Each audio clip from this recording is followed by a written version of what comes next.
नहीं यार, minimum access का मतलब हो गया least privilege, correct. Minimum access का सेग्रीगेट सेग्रीगेट एक्सिस कह सकते हैं क्या? ये देखो, टीयरिंग को आप ऐसे समझो कि आप अच्छा ये बताओ, मैं आपसे ये पूछ रहा हूँ कि सेग्रीगेट, आपने वर्ड तो सही बोला बट किस चीज का सेग्रीगेट? सेग्रीगेशन ऑफ प्रिविलेज और डिवाइसेस। ठीक है, चलो हम सबसे पहले ये समझते हैं टीयरिंग कंसेप्ट आया क्यों। टीयरिंग मैंने 2019 में बिफोर कोविड इम्प्लीमेंट किया था एक ऑर्गेनाइजेशन में, उसके बाद तो मैंने कहीं किया नहीं है। तो मतलब, बट हाँ, उस समय इंटरनेट पे कुछ अवेलेबल भी नहीं था, मैंने काफी कुछ पढ़ा था इसके बारे में, बट वहां पे मैंने ये 200 plus computers, 200 plus domain controllers के ऊपर टीयरिंग कंसेप्ट हमने यूज किया था, और तीनों लेवल पे यूज किया था। मतलब ये हमारा प्रोजेक्ट चला था 1 साल से ज्यादा। तो मेरे को बहुत अच्छा एक्सपोजर मिला उसके ऊपर लर्निंग के लिए, क्योंकि 1 साल अगर किसी चीज को आप पढ़ रहे हो, बार बार सीख रहे हो, और कुछ अवेलेबल नहीं है, तब तो और आपकी लर्निंग अच्छी होगी। रीजन क्या है? जो चीज अवेलेबल हो जाती है इजिली, वो आपको उतना नॉलेज नहीं देके जाती है। अगर आप उस पर हार्ड वर्क करते हो, मतलब कोई भी कंसेप्ट को ना आप जितना रिसर्च करोगे, जितना पढ़ोगे, वो उतने टाइम तक आपके साथ रहेगी। कहने का मतलब ये है यहाँ पर। और टीयरिंग का कंसेप्ट में होता क्या है कि टीयरिंग, हमारे पास एडी में क्या है? यूजर है, कंप्यूटर है, करेक्ट। मेरी स्क्रीन राइट। दिख रही है ना? हाँ हाँ जी। हाँ हाँ हाँ। अब आप बताओ, यूजर और कंप्यूटर, यूजर के अंदर क्या क्या चीजें हैं जो हमें और टीयरिंग लानी पड़ेगी, और डिफरेंट कंप्यूटर टाइप के के अंदर क्या यूजर्स, है? वही डिफरेंट टाइप के users and computer. Suppose users में एडमिन एडमिन होता है, एडमिनिस्ट्रेटर्स, देखो, एंटरप्राइज एडमिन हो डिफरेंट गया। डिफरेंट टाइप के मत बोलो, इसमें ये बोलो प्रिविलेज, ठीक है। हम्म। एडी के टर्म्स में क्या है? Privilege user, non privilege user, correct. Correct. Privilege user हो गए हमारे। प्रिविलेज यूजर्स में कौन कौन से यूजर आएंगे? डोमेन एडमिन आ गया, एंटरप्राइज एडमिन आ गया। हाँ, डोमेन ग्रुप आ गया, और एंटरप्राइज स्कीमा, ठीक है, ये जो जितने हो गए। और इवन आप उसके बाद जो है, वो कंपनी डिसाइड कर दी, मान लो ये कंपनी है कोई जिसका ये ईडी स्ट्रक्चर है, तो वो डिसाइड करेगी वो किसको डालना चाहती है बाय डिफॉल्ट, लेकिन ये अकाउंट होते हैं। अब उसके बाद अगर मैं यहाँ पर आऊं कंप्यूटर में, तो कंप्यूटर में हमारे पास कैटेगरीज क्या होती है?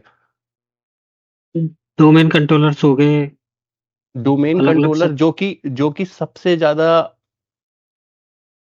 जिनको हमें सिक्योर करना है, करेक्ट। अगर डोमेन करेक्ट। कंट्रोलर आपका कंप्रोमाइज हुआ, तो सारा काम खत्म। फिर उसके बाद हमारे सर्वर्स आ जाते हैं, करेक्ट। अलग अलग मतलब रोल के। जैसे एप्लीकेशन डीएचसीपी। सर्वर्स बोल देते हैं, एप्लीकेशन सर्वर्स, ठीक है। तो एप्लीकेशन सर्वर्स में आपका डीएचसीपी सब कुछ आ गया, X Y Z web server. और फिर उसके बाद क्या आता है? कंप्यूटर्स। कंप्यूटर्स में क्या आ जाते हैं हमारे? लैपटॉप, डेस्कटॉप, जो कि या फिर हम वर्कस्टेशन। डोमेन ज्वाइन मशीन्स बोल सकते हैं, या एंड यूजर मशीन बोलते हैं, एंड सबसे यूजर सिंपल। डिवाइस। हाँ, एंड यूजर डिवाइस। हाँ, एंड यूजर डिवाइस सबसे बेस्ट वही है, and user device word. And user device ये हो गया हमारा एंड यूजर डिवाइस। मतलब हमने इनको 3 कैटेगरी में डिवाइड कर दिया, ठीक है। एक हो गए हमारे हाई क्रिटिकल डिवाइस, फिर क्रिटिकल डिवाइस, फिर नॉन क्रिटिकल डिवाइस, अगर हम इनको ऐसे डिवाइड करें। तो यहाँ पर भी हम ऐसे ही डिवाइड करते हैं। पहले हो गए जो डोमेन कंट्रोलर के ऊपर लॉगिन करते हैं, जिनके पास डोमेन कंट्रोलर की एक्सेस है, परमिशंस है। दूसरे क्या हो गए? जो सर्वर्स हैं, हमने यहाँ पे सर्वर्स लिया ना दूसरी कैटेगरी में, तो जो सर्वर्स के ऊपर लॉगिन कर सकते हैं, जैसे यहाँ पर हो गया सर्विस अकाउंट, ठीक है। और हमारे जो इन इनके ऊपर, इन सर्वर के ऊपर जो लॉगिन करने के लिए आपने बहुत सारे यूजर बना रखे होंगे, जस्ट लाइक आपने SQL एडमिन बना रखा होगा, या कुछ इस टाइप के बना रखे होंगे, मतलब उनको हम बोलते हैं टीयर 1। और फिर तुम्हारे यूजर्स हो गए स्टैंडर्ड यूजर्स, एडी के टर्म्स में वो स्टैंडर्ड यूजर्स हैं, करेक्ट? ये इतना क्लियर है ना? यस। हाँ भाई ये तो आपको पता होगा इतना। तो हमने इनको, माइक्रोसॉफ्ट ने इनको 3 कैटेगरी में डिवाइड कर दिया, इस पूरे एडी के स्ट्रक्चर को, ठीक है? और क्यों किया है वो है इंपॉर्टेंट, मतलब किया पर क्यों किया, कोई बताएगा? अगर आप क्यों का वर्ड समझ गए तो आपको पता चल जाएगा कि कंसेप्ट को हम कैसे इम्प्लीमेंट कर सकते हैं, क्यों हमारे लिए इम्पोर्टेंट है। For security purpose. यार ये तो मेरे को समझ में आया, बट क्यों सिक्योरिटी में, क्यों? मतलब कोई भी यूजर आके कुछ भी कर सकता है ना, तो फिर सिक्योरिटी का मतलब क्या हो गया फिर? यार मैंने यहाँ पे लिखा हुआ है कि लेटरल मूवमेंट की वजह से, लेटरल मूवमेंट बहुत, लेटरल मूवमेंट एक मैंने वीडियो बनाया था जिसके अंदर 30 मिनट के अंदर एक मेडिकल की कंपनी, हॉस्पिटल, 30 मिनट के अंदर $2 बिलियन या यूरो का लॉस हुआ उनको, सिर्फ और सिर्फ लेटरल मूवमेंट की वजह से, कि उनका एडी कंप्रोमाइज हो गया, वो भी 30 मिनट के अंदर। और ये अभी हुआ है 4 महीने पहले, 4 से 5 महीने पहले हुआ है, 4 to 5 मंथ पहले, मतलब इसी साल हुआ है। सोच लो ये कितना इंपॉर्टेंट है लेटरल मूवमेंट को रोकना, और यही समझना है आपको डिफेंस, मतलब यही है सिक्योरिटी का लेटरल मूवमेंट क्या होता है, कोई बता सकता है? नहीं, ये तो लेटरल मूवमेंट तो मैं पहली बार सुन रहा हूँ।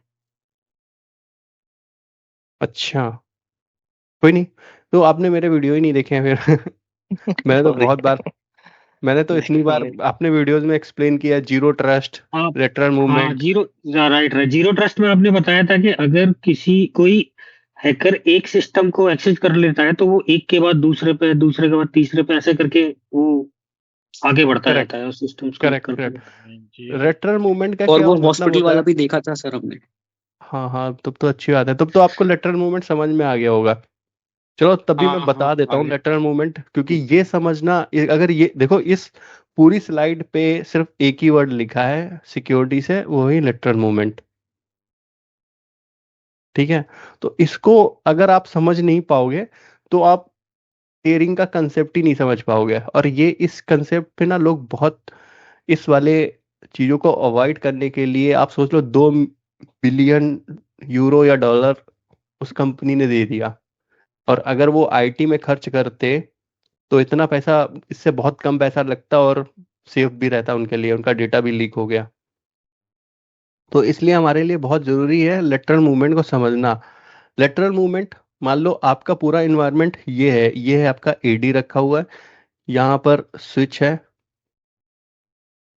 और ये आपके सर्वर्स हैं। सर्वर्स आपके कुछ भी हो सकते हैं, डीएचसीपी सर्वर, ठीक है? ये आपके कोई भी सर्वर्स हो सकते हैं। ये हो गया आपके यूजर्स, करेक्ट? ये एक और स्विच है, ये आपस में कनेक्ट है, और ये यूजर है, ये पूरा यूजर का है। अब यूजर के कंप्यूटर पे कोई हैकर अटैक करता है, वो XYZ कोई भी तरीके से हो सकता है, वो अटैक करता है। अब उस कंप्यूटर पे उसको एक्सेस मिल जाता है, मान लो ये कंप्यूटर पे एक्सेस मिल जाता है। अब इस कंप्यूटर से वो कुछ कर नहीं पाएगा, वो क्या कर पाएगा, इस कंप्यूटर से इसी कंप्यूटर का डैमेज कर पाएगा, इसी का डेटा लीक कर सकता है, ले सकता है। बट किसी भी हैकर का टारगेट कोई यूजर नहीं होता है, मतलब यूजर का कंप्यूटर तो होता है एक्सेस करना, बट उसका डेटा उसके लिए इंटरेस्टेड उतना होता नहीं है, अगर वो वीआईपी टाइप का कोई यूजर ना हो जिसके पास फाइनेंशियल डेटा हो। जैसे तुम्हारा ही है, तुम लोग, हम सब लोग जॉब कर रहे हैं, तुम भी जॉब कर रहे हो। तो अगर जस्ट सपोज मान लो तुम्हारा कंप्यूटर कोई हैक करता है, तो उसमें क्या मिलेगा, तुम्हारे क्रेडेंशियल्स हो सकता है, अगर तुम सेव कर रहे हो अपने कंप्यूटर में तो मिल सकते हैं, अदरवाइज तुम्हारे कंप्यूटर में ऐसा हैकर के लिए कुछ है नहीं, करेक्ट? तो यही यूजर के लिए होता है, अगर उसको इस कंप्यूटर पे हैक करने के बाद वो लेटरल मूवमेंट चालू करता है। लेटरल मूवमेंट क्या है? वो यहाँ से यहाँ जंप मारेगा, इसको स्कैन करेगा, यहाँ से यहाँ जंप मारेगा, इसको स्कैन करेगा, यहाँ से यहाँ जंप मारेगा। फिर मिमी कैट्स करके एक टूल आता है, वो इन कंप्यूटर्स पे इंस्टॉल कर देगा। अब इन कंप्यूटर पे इंस्टॉल करने के बाद इनमें से कोई ना कोई ऐसा बंदा जरूर होगा जिसको इन सर्वर पे एक्सेस चाहिए, इन सर्वर पे एक्सेस चाहिए। करेक्ट? ऐसा कोई ना कोई तो बंदा होगा ही जो इन सर्वर को एक्सेस करता होगा। जैसे ही ये इस सर्वर से कनेक्ट होगा तो अब इसकी जो मूवमेंट है, ये यहाँ तक पहुंच गया हैकर। हैकर जब यहाँ तक पहुंचा, अब वो क्या करेगा? इन सर्वर पे जंप मारना शुरू करेगा। अभी वो एडी पे नहीं घुस पा रहा है क्योंकि एडी किसी ने एक्सेस किया नहीं। जैसे जस्ट सपोज मान लो इस सर्वर के सर्विस अकाउंट ही इस पे कॉन्फ़िगर है, कोई सर्विस अकाउंट कॉन्फ़िगर है, सर्विस अकाउंट ने रिक्वेस्ट किया एडी की, तो इसको पता चल गया एडी कहाँ पे है, उसका आईपी कहाँ है। अब ये क्या करेगा? मिमीकैट्स यहाँ डालेगा, इन इनके जो पैकेट का ट्रांसफर है उसको रिकॉर्ड करेगा, और कोई ना कोई आपकी इस एक्टिव डायरेक्टरी में कोई ना कोई वल्नरेबिलिटी को वो आइडेंटिफाई कर लेगा। जैसे ही वल्नरेबिलिटी आइडेंटिफाई वल्नरेबिलिटी में मतलब हो गया वीक पासवर्ड, या आपने कोई ग्रुप पॉलिसी में कुछ छोड़ रखा है, मतलब काइंड ऑफ जैसे ग्रुप पॉलिसी में आगे मैं बताऊंगा क्या क्या हो सकता है। तो इस टाइप का कुछ आपने मिसकॉन्फ़िगर किया हुआ है, तो उसके थ्रू वो उसको एक्सेस कर लेगा। और बहुत सारे ऐसे सॉफ्टवेयर भी अवेलेबल हैं जो इस पूरी एक्टिव डायरेक्टरी को स्ट्रक्चर फॉर्म में दे देंगे उसको, कि इस एक्टिव डायरेक्टरी में, वो आपको सॉफ्टवेयर भी बता दूंगा, मैंने अपने वीडियो में बताया भी है। वो पूरी एक्टिव डायरेक्टरी को आपको स्ट्रक्चर फॉर्म में दे देंगे कि इस एक्टिव डायरेक्टरी के जीपीओ में क्या क्या है, और कौन सी पॉलिसी पे क्या पड़ा हुआ है, कौन से ग्रुप में क्या है, कितने यूजर ऐड है, और डोमेन एडमिन ग्रुप में कितने यूजर ऐड है। तो वो क्या करेगा? डोमेन एडमिन में जितने यूजर्स हैं सब को ट्राई करेगा टारगेट करने के लिए, कोई लॉगिन करे तो मिमीकैट्स के थ्रू उसका पासवर्ड वो जान जाए। तो ये तरीका होता है लेटरल मूवमेंट का। लेटरल मूवमेंट का मतलब ये हो गया, एक कंप्यूटर से दूसरे कंप्यूटर पे, तीसरे कंप्यूटर पे, चौथे कंप्यूटर पे, और ये पूरा नेटवर्क उसने वीक कर दिया।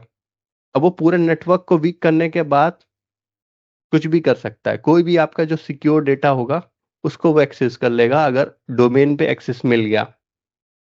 करेक्ट? ये समझ में आया अब? हाँ। अब यहाँ पर जो मैंने अभी टीयरिंग वाला कंसेप्ट बताया है आपको, टीयरिंग वाला कंसेप्ट क्या, यहाँ पर ये दो चीजें बताई हैं। ठीक है? अगर मैं इन दो चीजों को यहाँ पे फिर से लिखूं, इसी जो मैंने बताया ना, हम उसको कहाँ कहाँ ब्लॉक कर सकते हैं? आप में से बताओ। ये हो गया हमारा टीयर, ये हमारा हो गया टीयर 2। ठीक है? ये हमारा टीयर 2 हो गया। ये हमारा हो गया सर्वर, हो गए हमारे टीयर 1, और सर्वर और डोमेन कंट्रोलर हो गया हमारा टीयर 0। ठीक है?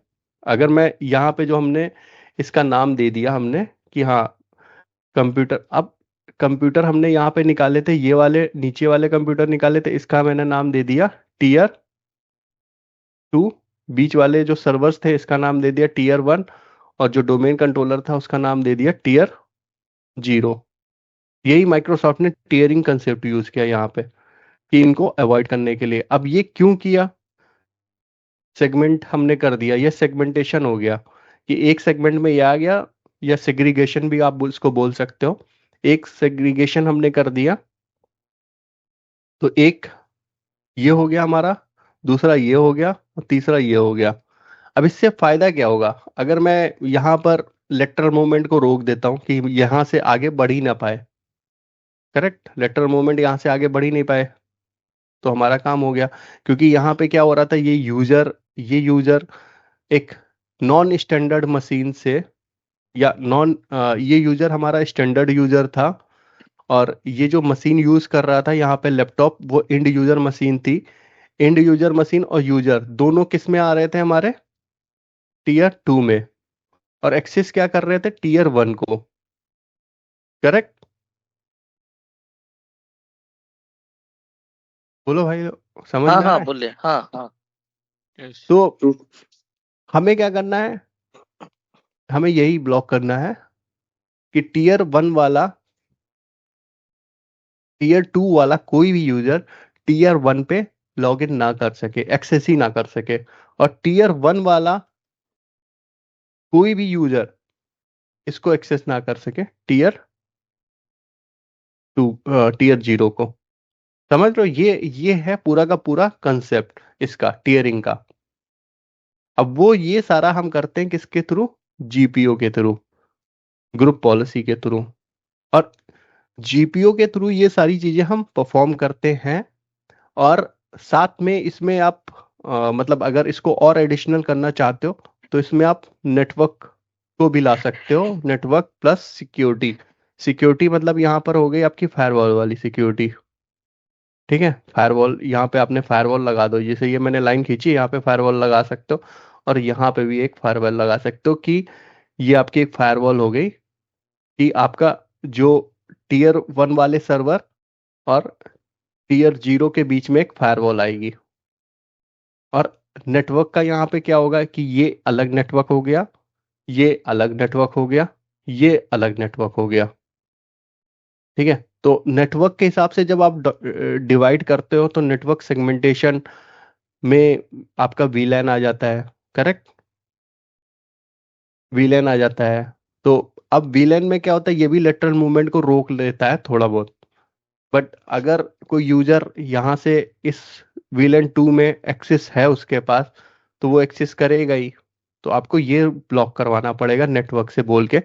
बट हाँ, अभी हम जो बात कर रहे हैं सिर्फ ग्रुप पॉलिसी का डिस्कशन करेंगे, बट ओवरऑल कंसेप्ट में नेटवर्क और सिक्योरिटी भी आ जाती है।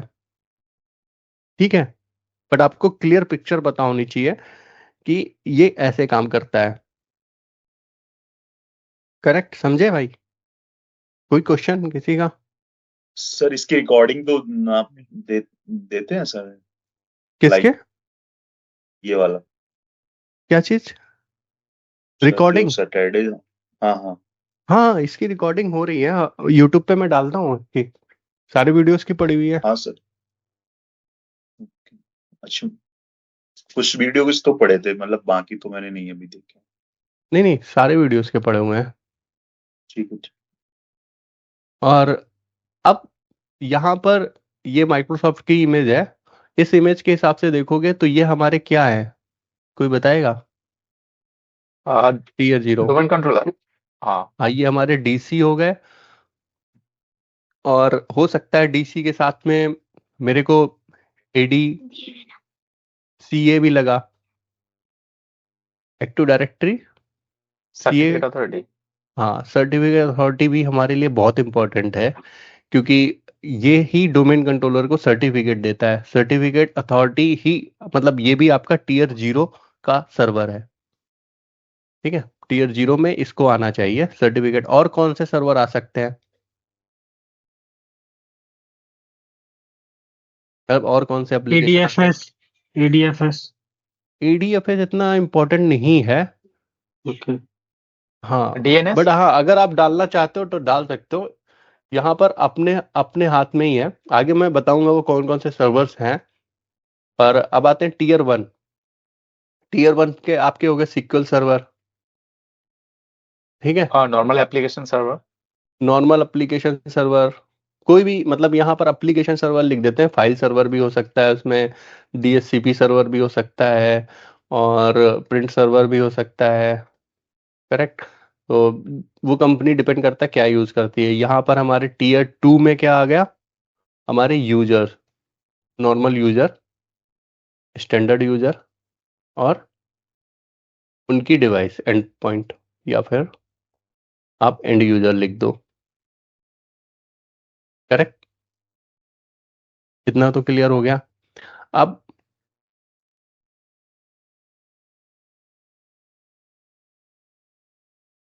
अब ये जो है, जो हमारा टीयरिंग का कंसेप्ट है, वो बहुत सारी कंपनीज यूज करती हैं।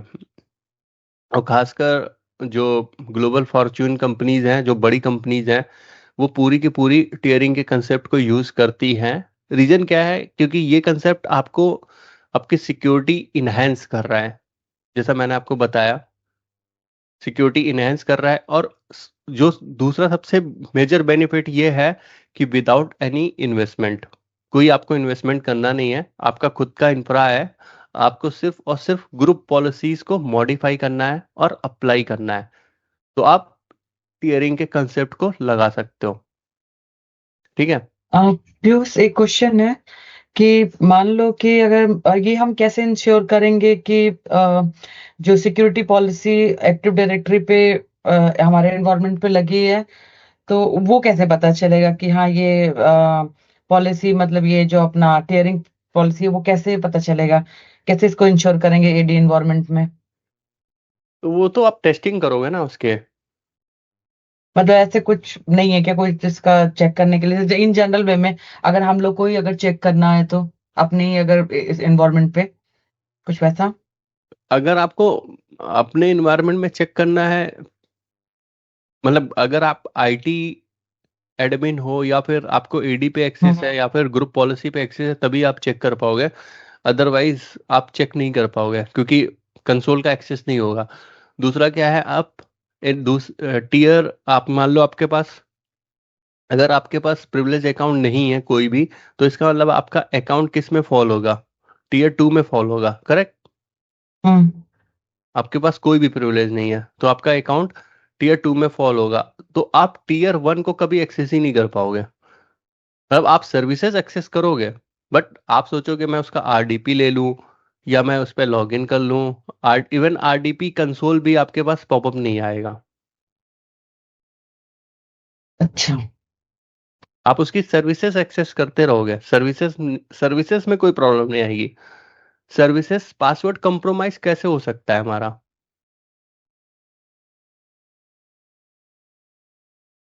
नहीं, मतलब मेरा बेसिकली क्वेश्चन ये था कि जैसे जनरली हम लोग कोई कमांड चेक चेक करते हैं या कुछ नेटवर्क चेक करते हैं, कुछ भी ऐसी चीजें चेक कर लेते हैं, नहीं, ग्रुप लेकिन अगर पॉलिसी इनको, हाँ, इसको नहीं आप ऐसे चेक कर सकते हो, इसकी कोई कमांड नहीं है, ये तो ग्रुप पॉलिसी है।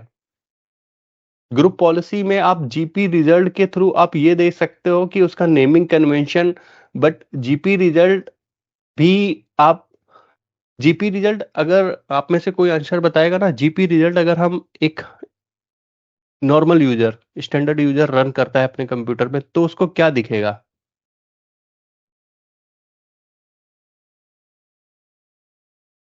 जीपी रिजल्ट तो उस पूरी कमांड ही नहीं हुई, उसके आगे कुछ लगाना पड़ेगा उसको। नहीं नहीं, जीपी रिजल्ट उसमें पॉलिसी जीपी रिजल्ट डेटा दिखाएगा, लेकिन कंप्लीट जो डेटा है नहीं दिखाएगा।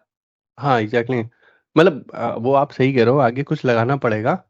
ठीक है। जीपी तो रिजल्ट बट आर। सिस्टम पे जो हाँ, अप्लाई है आर वही लगाना दिखाएगा पड़ेगा, बस। बट मैं मतलब लेमन टर्म्स में बोल रहा हूँ, जीपी रिजल्ट अगर रन करते हैं तो उसके उसके कंप्यूटर में क्या दिखेगा वो इम्पोर्टेंट है। यहाँ पर जीपी रिजल्ट में दो टाइप के रिजल्ट आते हैं जब आप रन करते हो, एक यूजर और दूसरा कंप्यूटर। मतलब यूजर के ऊपर जो पॉलिसीज लग रही है और कंप्यूटर के ऊपर पॉलिसी लग रही है, करेक्ट। दो ही चीजें आती हैं। हम्म। हाँ, तो अगर उसमें दो ऑप्शन आते हैं जब आप जीपी रिजल्ट रन करते हो कमांड प्रॉम्प्ट के ऊपर, एक होता है रन एज एडमिन, दूसरा होता है विदाउट एडमिन, करेक्ट। हाँ। अब इन दोनों में डिफरेंस क्या रहेगा? क्या क्या फिर से एक बार बताना। जीपी रिजल्ट आप रन करते हो एक कंप्यूटर के ऊपर जो कि आपका इंड यूजर मशीन है। उस जीपी रिजल्ट रन करने के दो ही तरीके हैं, एक तो रन एज एडमिन, दूसरा है विदाउट एडमिन। और रन एज एडमिन अगर आप रन करने जा रहे हो तो वो जो टीयर 2 का स्टैंडर्ड यूजर होगा उसके पास इसके क्रेडेंशियल होंगे नहीं, करेक्ट। इसको कौन करेगा? जनरली हेल्प डेस्क वाली टीम करती हैं, या आप जो आपका डेस्कटॉप इंजीनियर होते हैं। हम्म। तो इन दोनों में डिफरेंस क्या आएगा रिजल्ट पे? I think without administrator run करेंगे तो वो यूजर की पॉलिसी लेके आएगा सिर्फ, अगर रन एज एडमिन करेंगे तो वो कंप्यूटर की पॉलिसी लेके आएगा। करेक्ट। तो जब आप रन करोगे विदाउट, तो ये कमांड प्रॉम्प्ट किसी ना किसी यूजर से तो ओपन हुआ होगा, करेक्ट। भाई जैसे जस्ट सपोज मान लो मैं अपने कंप्यूटर पे कमांड प्रॉम्प्ट ओपन करूंगा, तो जिस जो क्रेडेंशियल से मैं इस कंप्यूटर के ऊपर लॉगिन हूँ, वही कमांड प्रॉम्प्ट नॉर्मली उसी यूजर से ही कमांड प्रॉम्प्ट खुलता है, करेक्ट? बिल्कुल। तो Correct.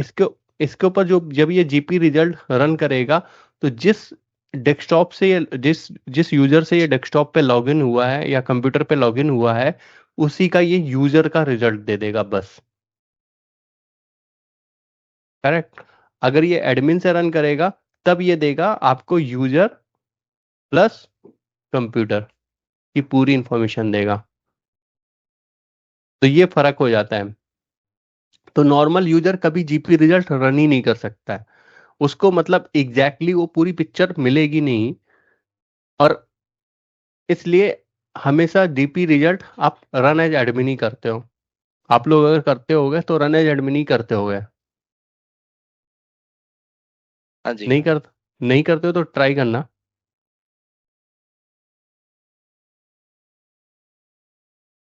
अब अगर यहाँ किसी पे यूजर को सॉरी अगर हम्म, किसी यूजर को वर्नरेबिलिटीज इश्यूज आ रही है, ठीक है, तो बेसिकली वो मतलब एग्जैक्टली क्या चेक करेगा वो?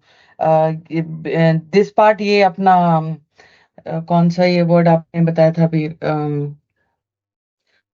एग्जैक्टली? क्या?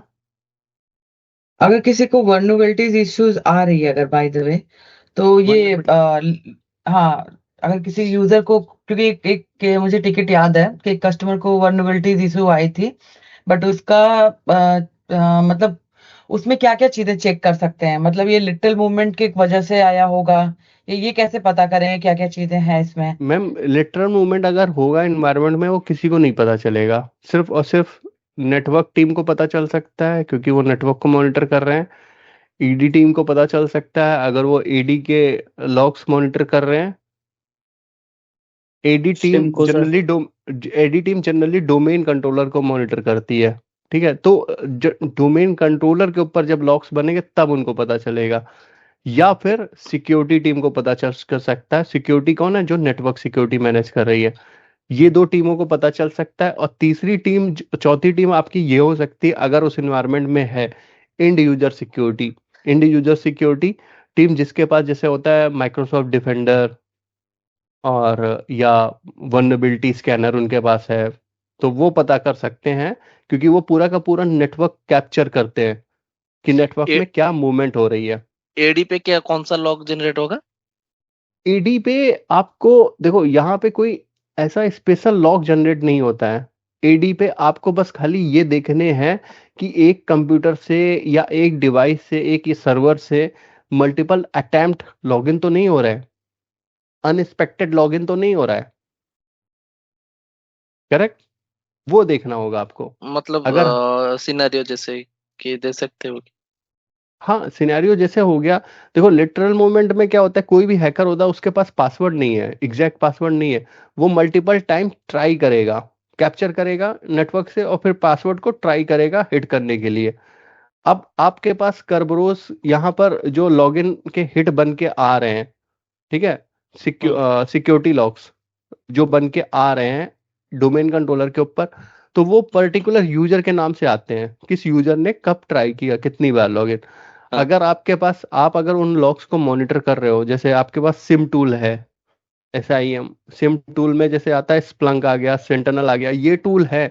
ये क्या करते हैं, ये पूरे के पूरे सिक्योरिटी लॉग्स को कैप्चर करते हैं, और ये लॉग्स को एनालिसिस भी करते रहते हैं। जैसे ही आपके पास इस कंप्यूटर से एक बार, इस डिवाइस से एक बार हिट आया, उसके 5 मिनट बाद दूसरी बार हिट आया, फिर फिर विद इन अ मिनट तीसरी बार हिट आया, ये सीधे अलर्ट जनरेट कर देंगे, मेल जनरेट कर देंगे IT एडमिन के पास या सिक्योरिटी टीम को, जो भी मॉनिटर करती है इस अलर्ट को, कि ये कंप्यूटर से बार बार लॉगिन का ट्राई हो रहा है, मल्टीपल टाइम फेल हो रहा है। तो ये एक तरीका है जो आप जान सकते हो। या फिर आप दूसरा क्या, एडवांस ऑडिटिंग इनेबल कर दो। एडवांस ऑडिटिंग ग्रुप पॉलिसी और विंडोज का ही फीचर है, तो उसके थ्रू आप देख सकते हो कि कितनी बार मल्टीपल अटेम्प्ट आ रहे हैं।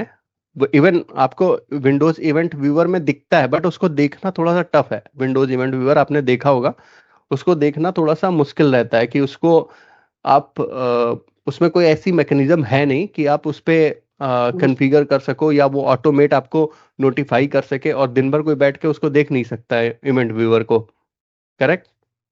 यस। कहे तो रियल टाइम मॉनिटरिंग उसमें पॉसिबल नहीं है इवेंट व्यूअर।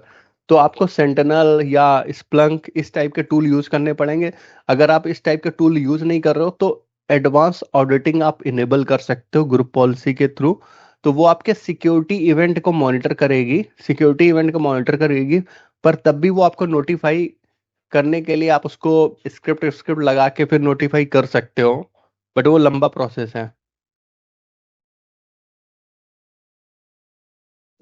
तो वो इतना पर सेफ एंड सिक्योर नहीं है, इसलिए लोग जो जनरली जो बिग ऑर्गेनाइजेशंस हैं या वो लोग सेंटिनल और स्प्लंक को यूज करती हैं। सिम टूल, सिम टूल तो सुना होगा आपने। स्प्लॉन्क सुने हैं, हाँ Splunk में Datadog भी है। स्प्लॉन्क, क्वेस्ट ऐसे यूज किए हैं, सेम। हाँ, सिम टूल बोलते हैं इनको। सेंटिनल, स्प्लंक, क्यूरेडार इस टाइप के टूल्स आते हैं। और जैसे आपने क्वेस्ट बोला ना, यस।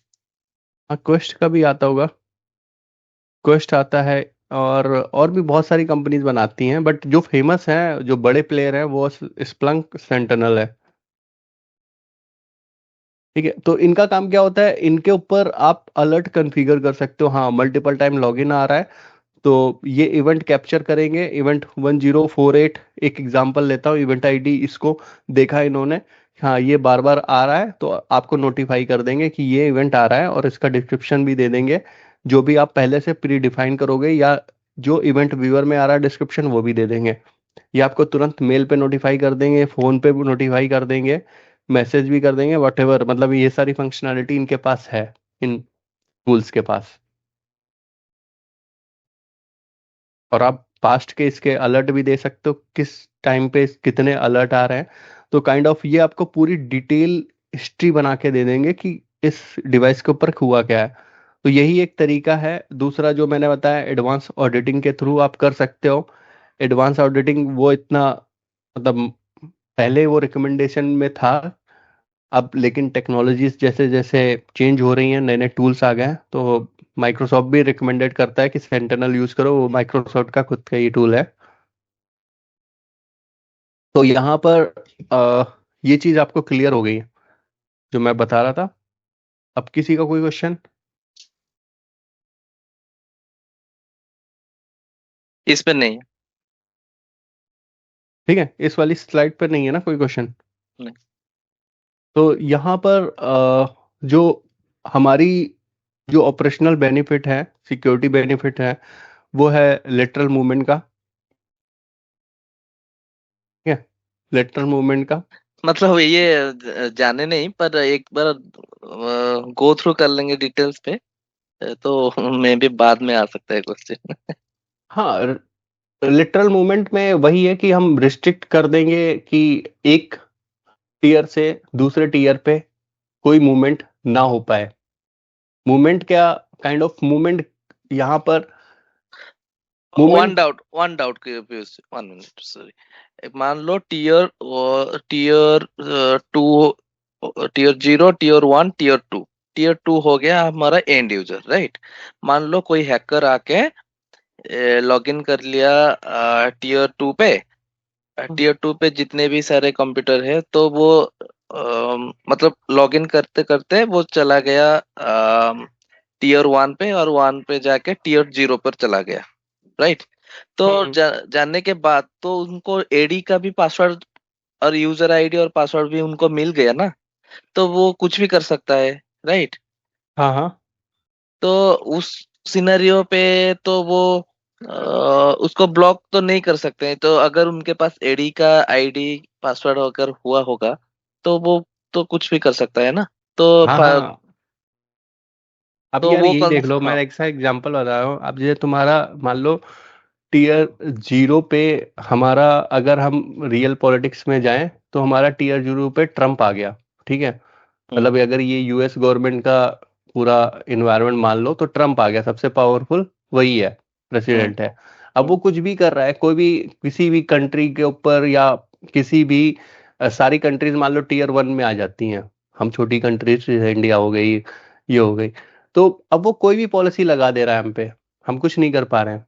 तो ये समझ लो आप, जिसके पास टीयर 0 के राइट्स हो गए तो वो उस ऑर्गेनाइजेशन में सबसे पावरफुल अकाउंट है। ओके अब वो कोई भी पॉलिसी लगाएगा, वो बोलेगा मैं सबके पासवर्ड रिसेट कर दे रहा हूँ यहाँ पे जितने भी, ठीक है, सबके पासवर्ड रिसेट कर दिया। जो कंपनी की जो ओनर होगा, कंपनी का डायरेक्टर या मालिक होगा, उससे बोलेगा भाई तुम मेरे को ये, मैं सबके पासवर्ड आपको दे दूंगा, एडी पे एक्सेस दे दूंगा, सब पे एक्सेस दे दूंगा, आप मेरे को $4 बिलियन मेरे अकाउंट में ट्रांसफर कर दो, ये दे देगा सब।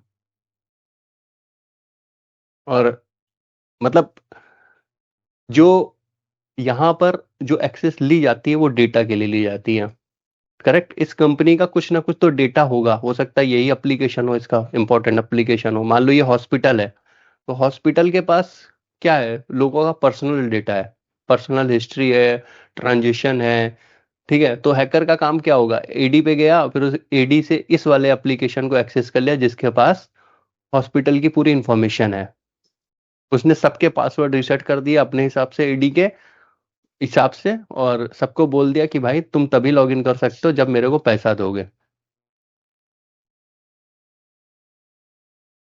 ओके ठीक है, तो ये भी करते हैं, और साथ में ये भी करते हैं कि हाँ, इस डेटा को किसी और लोकेशन पे कॉपी कर दिया, देन पैसा मांगा, रैंसम मनी मांगेंगे। तो वो मतलब डिपेंड करता है हैकर के ऊपर कि वो कितनी जल्दी हो जाता है। समझ में आया? हाँ अब यहाँ पर सर लिटरल सर मूवमेंट। ये सिर्फ एक चीज पूछ रहा था। हाँ हाँ, बताओ भाई। हाँ हाँ, जैसे ना जैसे ये तो चलो बंदा एनवायरनमेंट में तो आ गया, वो घूम भी रहा है अंदर। अब ठीक है, सर्वर्स हैक हो गए, कोई अकाउंट वकाउंट हो गया हैक, मगर वो सर्वर्स के बैकअप भी तो रोज चल ही रहे हैं। मैं जस्ट एक एग्जांपल बता रहा हूँ, सर्वर्स के बैकअप चल रहे थे, और भाई नेटवर्क तो हैक नहीं हुआ, सिर्फ सर्वर्स पे किसी को उसने वो कंप्रोमाइज कर दिया। तो मैं क्या सर बैकअप को रिस्टोर नहीं कर सकता हूँ फिर? मतलब कि मैं पैसे पूसे पे ही क्यों आऊँ डायरेक्टली, मैं रिस्टोरेशन का नहीं प्लान कर सकता हूँ, या फिर कुछ ऐसा प्लान ही है मेरा ऑलरेडी? यार देखो, तुम एक कंपनी के हिसाब से सोचो। कंपनी, मान लो तुम्हारा, मैं अगर तुम्हारी बात करूं, तुम्हारे पास एक डेटा है इंपॉर्टेंट, ठीक है, तुम्हारा ये डेटा है और ये है एक्टिव, ठीक है। जो जिस इंफ्रा की बात कर रहे हैं वो एक्टिव है, और दूसरा जो डेटा है वो है पैसिव। बैकअप हमेशा पैसिव फॉर्म में रहते हैं, एक्टिव फॉर्म में तब आते हैं जब उनको एक्टिव किया जाता है, करेक्ट। हाँ ठीक है, ये पैसिव फॉर्म में है। अब जब तुम्हारा एक्टिव, तुम्हारे लिए एक कंपनी के लिए ना एक डेटा होता है बहुत इंपॉर्टेंट। हम लोग क्या वैसे नहीं सोच रहे यार। मान लो, जस्ट सपोज मान लो ये एक हॉस्पिटल का, जैसे मैंने बताया हॉस्पिटल का ही डेटा है। हर एक यूजर से, इंडिया में भले ही इतनी प्राइवेसी नहीं है, इंडिया में हम अपना आधार कार्ड ही दे देते हैं किसी को, करेक्ट। तो हमारे यहाँ तो प्राइवेसी नहीं है, बट बहुत सारी ऐसी कंट्रीज हैं जहां पर यूजर की डिटेल शेयर करना एक क्राइम है। यूजर को कौन सी बीमारी है, जैसे मैं कुछ हॉस्पिटल का एग्जांपल ले रहा हूँ जो अभी हैक हुआ है, वो उसको क्या बीमारी है, किसी भी यूजर को ये पब्लिक नहीं कर सकते हो आप। वहां पे ऐसा है, यूजर खुद नहीं पब्लिक करता है ना ना। अगर ये पूरी की पूरी रिपोर्ट शेयर हो गई मार कहीं पे भी, तो इस हॉस्पिटल की इमेज डैमेज हो जाएगी, ठीक है। तो इसलिए इस इमेज को ना डैमेज करने के लिए, जस्ट सपोज मान लीजिए मैं एक इंफॉर्मेशन लेता हूँ, टीसीएस कंपनी को मैंने हैक कर लिया, पूरा का पूरा डेटा मेरे पास आ गया, और टीसीएस कंपनी के पास जो डेटा हैक किया, मेरे को ये पता चल गया कि इस अकाउंट के पास कौन सा कस्टमर है, किस कस्टमर की कितनी बिलिंग हो रही है, और क्या क्या उस कस्टमर की क्या क्या डिटेल है, मतलब क्या एडी में कितने यूजर हैं, क्या है स्ट्रक्चर, क्या है। क्योंकि मैंने टीसीएस तो 500 यूजर्स को, 500 कंपनीज को मैनेज कर रहा है आगे, ठीक है। तो ये भी डेटा मेरे पास आ गया, आप लेकिन पीयूष, एक वर्धन ने ये पूछा है, ये मतलब मे भी शायद मैं गलत हूँ, मतलब वो बैकअप तो कहीं तो होगा ना, सपोज दैट कि ठीक है मेरा यही तो मेरा मैं बताने जा कंप्यूटर रहा हूँ, है। बैकअप से कोई लेना देना नहीं यहाँ पे। बैकअप क्या करोगे आप जब आपका डेटा ही एक्सपोज हो गया? अब तो मैं, वो तो बैकअप तो आपको फ्री में दे देगा, बैकअप आप ले जाओ। आप डेटा की इंपॉर्टेंस नहीं समझ रहे हो, यहाँ पे डेटा कितना इंपॉर्टेंट है। बैकअप ये की तो बात ही डीफेमिंग नहीं का है आ गया, वर्धन। हाँ समझ गए? ये डीफेमिंग का हो गया ना, ये कंपनीज अपने अपने को प्रोटेक्ट भी करती है, ऐसा कुछ। यार, अगर तुम्हारी कंपनी का डेटा लीक कर दिया मैंने, ठीक ट्रू है, ट्रू। तो तुम्हारा तुम्हारा तो कंपनी की वैल्यू ही नहीं बची, तुम्हारी कंपनी तो खत्म हो गई ना, तुम जीरो पे थोड़ी ना जाओगे। बिल्कुल। अगर मान लो, जस्ट सपोज मान लो, तुम्हारा एसबीआई में जितना भी तुम्हारा अकाउंट में पैसा है, सारी डिटेल है, मैं एसबीआई बैंक की बात करता हूँ, मैंने लीक कर दिया किस अकाउंट में कितना पैसा है ना, मेरे पास इतनी डिटेल आ जाए किस अकाउंट में कितना पैसा है एसबीआई के या किसी भी बैंक के, कितने अकाउंट है, कितने लोगों के पास कितना पैसा, एग्जैक्ट पैसा, तो मैं इनको कभी भी हम्म, ब्लैकमेल कर सकता हूँ कि मैं ये पब्लिक कर दे रहा हूँ, तुम्हारी इंफॉर्मेशन है। क्योंकि एसबीआई खत्म हो जाएगी वैसे यार, और तुम प्राइवेसी क्या हुई? सिर्फ इतना ही डिटेल मैं कह रहा हूँ, आगे तुम्हारा पैसा मैं ट्रांसफर भी नहीं कर रहा हूँ, सिर्फ इतना ही डिटेल मेरे पास हो, तो आरबीआई उस बैंक के ऊपर कितनी पेनल्टीज लगा देगी, लोग कितने प्रेशराइज कर देंगे कि तुमने हमारी इंफॉर्मेशन कैसे शेयर कर दी। करेक्ट? तो ये सारी जो ना पूरा डेटा का खेल है, और एडी के ऊपर एक्सेस करने का मतलब है आप पूरा डेटा के ऊपर आप कैप्चर कर रहे हो।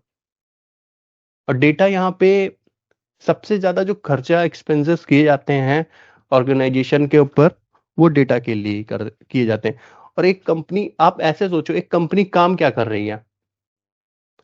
आप जिस कंपनी में हो, या आप किसी भी कंपनी को सोचो एक्स वाई जेड, तो वो डेटा ही तो मैनेज कर रही है फाइनली। यूजर, कंप्यूटर, हर एक चीज क्या है, वो डेटा ही है उस कंपनी के लिए। करेक्ट?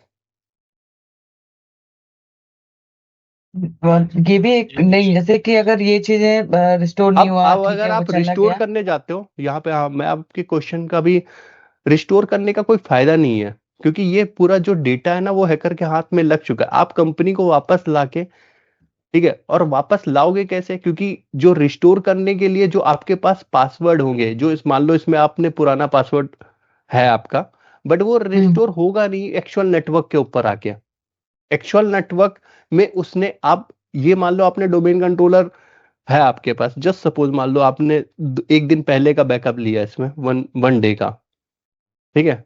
अब आपके पास यहां पर कितने डोमेन कंट्रोलर है? जस्ट सपोज मान लो 10 डोमेन कंट्रोलर है, ठीक है। उसने तो 10 के 10 डोमेन कंट्रोलर आपसे कैप्चर कर लिया। आप क्या कर रहे हो? एक डोमेन कंट्रोलर को रिस्टोर करके वापस लाए। करेक्ट? एक डोमेन कंट्रोलर को, फिर दो डोमेन कंट्रोलर, फिर तीन डोमेन, चार डोमेन कंट्रोलर, पांच डोमेन कंट्रोलर, ऐसे करके आपको बहुत टाइम लगेगा। और ये डोमेन कंट्रोलर जैसे ही आपके प्रोडक्शन में आएंगे, ठीक है, अब ये डोमेन कंट्रोलर अपना, इन डोमेन कंट्रोलर से ये वाले सर्वर जो हैं, मेंबर सर्वर या ये जो डिवाइस हैं, ये कोई कनेक्ट ही नहीं होंगी, क्योंकि जब तक आप इस पे रियल यूजर से लॉगिन नहीं करोगे जिनसे ये सिंक्रोनाइज है। इन किससे सिंक्रोनाइज है? ये तो इनसे सिंक्रोनाइज है, ये तो इसका बैकअप है, ये तो आउटडेटेड बैकअप है काइंड ऑफ। फिर क्या है, इन डोमेन कंट्रोलर पे जो आईपी यूज हो रहा है वो तो प्रोडक्शन में है, इन पे जो आईपी आएगा वो आईपी पब्लिक ही नहीं होगा, आपको इस पर आईपी, दूसरा आईपी डालना पड़ेगा, नया आईपी। करेक्ट? लेकिन अगर सर मान सर लो कि अगर मान लो कि टीयर 2 पे पहला जो अटैकर है उसने ये किया, एक्सेस करने की कोशिश की, तो उसी टाइम पे क्या ये नहीं पॉसिबल है कि हमें कुछ अलर्ट ये आ जाए, या फिर हमें पता चल जाए एग्जैक्टली क्योंकि वो टीयर, यहाँ भी तो कुछ सिक्योरिटी होगा ना कि टीयर 2 पे डायरेक्टली तो वो टीयर 0 पे पहुंच नहीं पाएगा, क्योंकि वो तो मेन हो गया। तो टीयर 2 पहले अगर एक्सेस करने ही जा रहा है अटैकर, तो वो उसके लिए तो कुछ सिक्योरिटी होगा, तो वहीं पे अगर पता चल जाए, ऐसा कुछ ये भी तो होता होगा ना, ये चीजें। वही हम डिस्कस करने के लिए इसी इसी कंसेप्ट को ही तो डिस्कस कर रहे हैं हम लोग यहाँ पे, कि हम उसको कैसे ब्लॉक कर सकते हैं। करेक्ट? वही कंसेप्ट हम यहाँ पे डिस्कस कर रहे हैं कि हम लेटरल मूवमेंट को कैसे ब्लॉक कर सकते हैं, यहाँ से यहाँ और यहाँ से यहाँ कैसे ब्लॉक कर सकते हैं। उसी लिए हम टियरिंग पॉलिसी बना रहे हैं, टियरिंग पॉलिसी, करेक्ट। और रही बात पता करने के लिए, वो मैंने शुरुआत में ही बताया था कि इसको जो पता कर सकते हैं वो नेटवर्क वाली टीम, सिक्योरिटी वाली टीम, और जो भी इन पूरी डिवाइस को एंटीवायरस वाली टीम पता कर सकती है। जैसे एंटीवायरस, अब बहुत सारे एडवांस एंटीवायरस आ गए हैं, जो मैंने बताया, इंड यूजर सिक्योरिटी वाली टीम पता कर सकती है, उनको अलर्ट आ सकते हैं, पॉसिबल है। मतलब ये लोग 100% नहीं है, हो सकता है इनके पास उस टाइप का इंफ्रा ना हो। इंफ्रा मतलब इनके पास उस टाइप की डिवाइसें ना हो जिनसे ये मैनेज कर पाए, जिनसे ये मॉनिटर कर पाए, क्योंकि आपको इसके लिए एडवांस डिवाइसेस चाहिए। मतलब जैसे सेंटिनल हो गया, या फिर मतलब इस टाइप के आपको चाहिए डिवाइसेस, या इस टाइप की स्किल्स चाहिए, स्किल्स, या फिर आपको एक्सपेंस मतलब पैसा लगाना पड़ेगा इन सारी चीज़ों पे, कि नेटवर्क में आपके पास, नेटवर्क को मॉनिटर करने के लिए आपके पास क्लियर पास होना चाहिए, मतलब AAA ऑथेंटिकेशन काइंड ऑफ, और आप वीलैन में सारे के सारे चीज़ों को वीलैन में डाल रखा हो। यहाँ पर आपके पास फायरवॉल्स अच्छी होनी चाहिए, पोलो अल्टो या चेक पॉइंट, इस टाइप की फायरवॉल्स आनी चाहिए जो कि आपके ट्रैफिक को बिल्कुल कैप्चर कर सकें एग्जैक्टली। तो वो बहुत सारी चीज़ें मायने रखती हैं यहाँ पर। तो बट हम यहाँ पर ग्रुप पॉलिसी के थ्रू कैसे उसको ब्लॉक कर सकते हैं लेटरल मूवमेंट, वो देख रहे हैं यहाँ पर हम। मतलब हम इसमें ना हम नेटवर्क को इन्वॉल्व कर रहे हैं, ना सिक्योरिटी को, सिर्फ और सिर्फ जीपीयू के थ्रू हम ब्लॉक कर रहे हैं एक्सेस को, कि जीपीयू यहाँ पे एक सर्वर से दूसरे सर्वर पे वो कैसे पहुंच जा रहा है, क्योंकि इस यूजर को एक्सेस है इस सर्वर पे लॉगिन करने की, करेक्ट, इसलिए पहुंच जा रहा है। समझे आप लोग? बिल्कुल सर, मैं अब समझ गया। आप वही कह रहे हो कि देखो यहाँ पे लेटरल मेरी मूवमेंट का है restrict credential exposure access across security boundaries. ठीक है। हम अगर अगर कोई, देखो मैंने क्या बोला था, सर्विसेज आपकी चलती रहेंगी, हमें क्या ब्लॉक करना है, हमें एक्सेस ब्लॉक करनी है, कि यहां से यहां तक का मूवमेंट ना हो। मैंने इस शुरुआत में यही बताया था, आप लोगों ने शायद ध्यान से सुना नहीं, कि यहाँ पे जब ये यूजर इस मशीन को एक्सेस करता है, सिक्योरिटी ले रहा है, सिक्योरिटी चलती रहेगी, सिक्योरिटी सर्विसेज मतलब सॉरी, सर्विसेज चलती रहेंगी। जस्ट सपोज मान लो यहाँ पे डीएचसीपी सर्वर है, डीएचसीपी सर्वर तो इनको आईपी देता रहेगा, कोई प्रॉब्लम नहीं है, क्योंकि जो मूवमेंट, लेटरल मूवमेंट होता है वो होता है पासवर्ड्स का, क्रेडेंशियल्स का। क्रेडेंशियल्स का कैसे मूवमेंट होगा?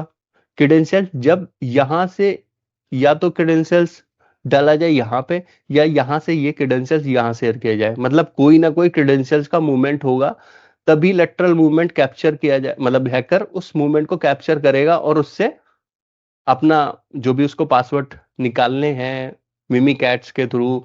मिमीकैट्स क्या करता है कि वो आपकी जो ट्रैफिक है उसको कैप्चर कर लेता है, कैप्चर करने के बाद आपको हैश दे देता है, हैश को वो कन्वर्ट करते हैं पासवर्ड में।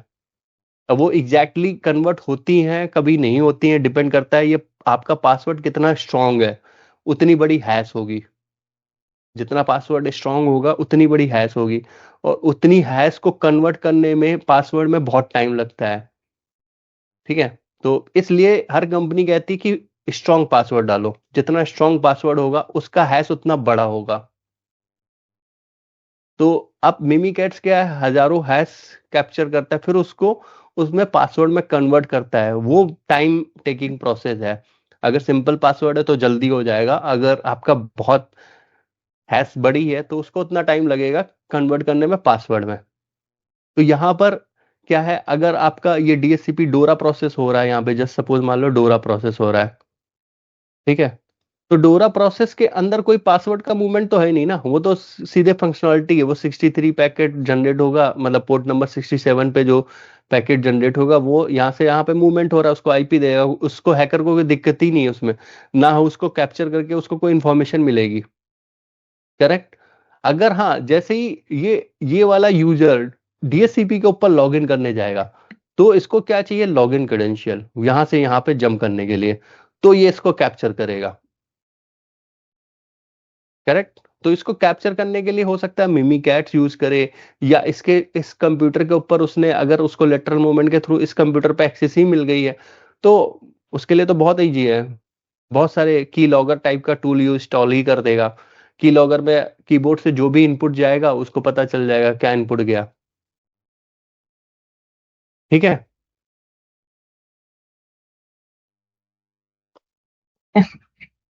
तो यहाँ पे सर्विसेज चलती रहेंगी। लेटरल मूवमेंट में हमें क्या ब्लॉक करना है कि क्रेडेंशियल का एक्सपोज ना हो।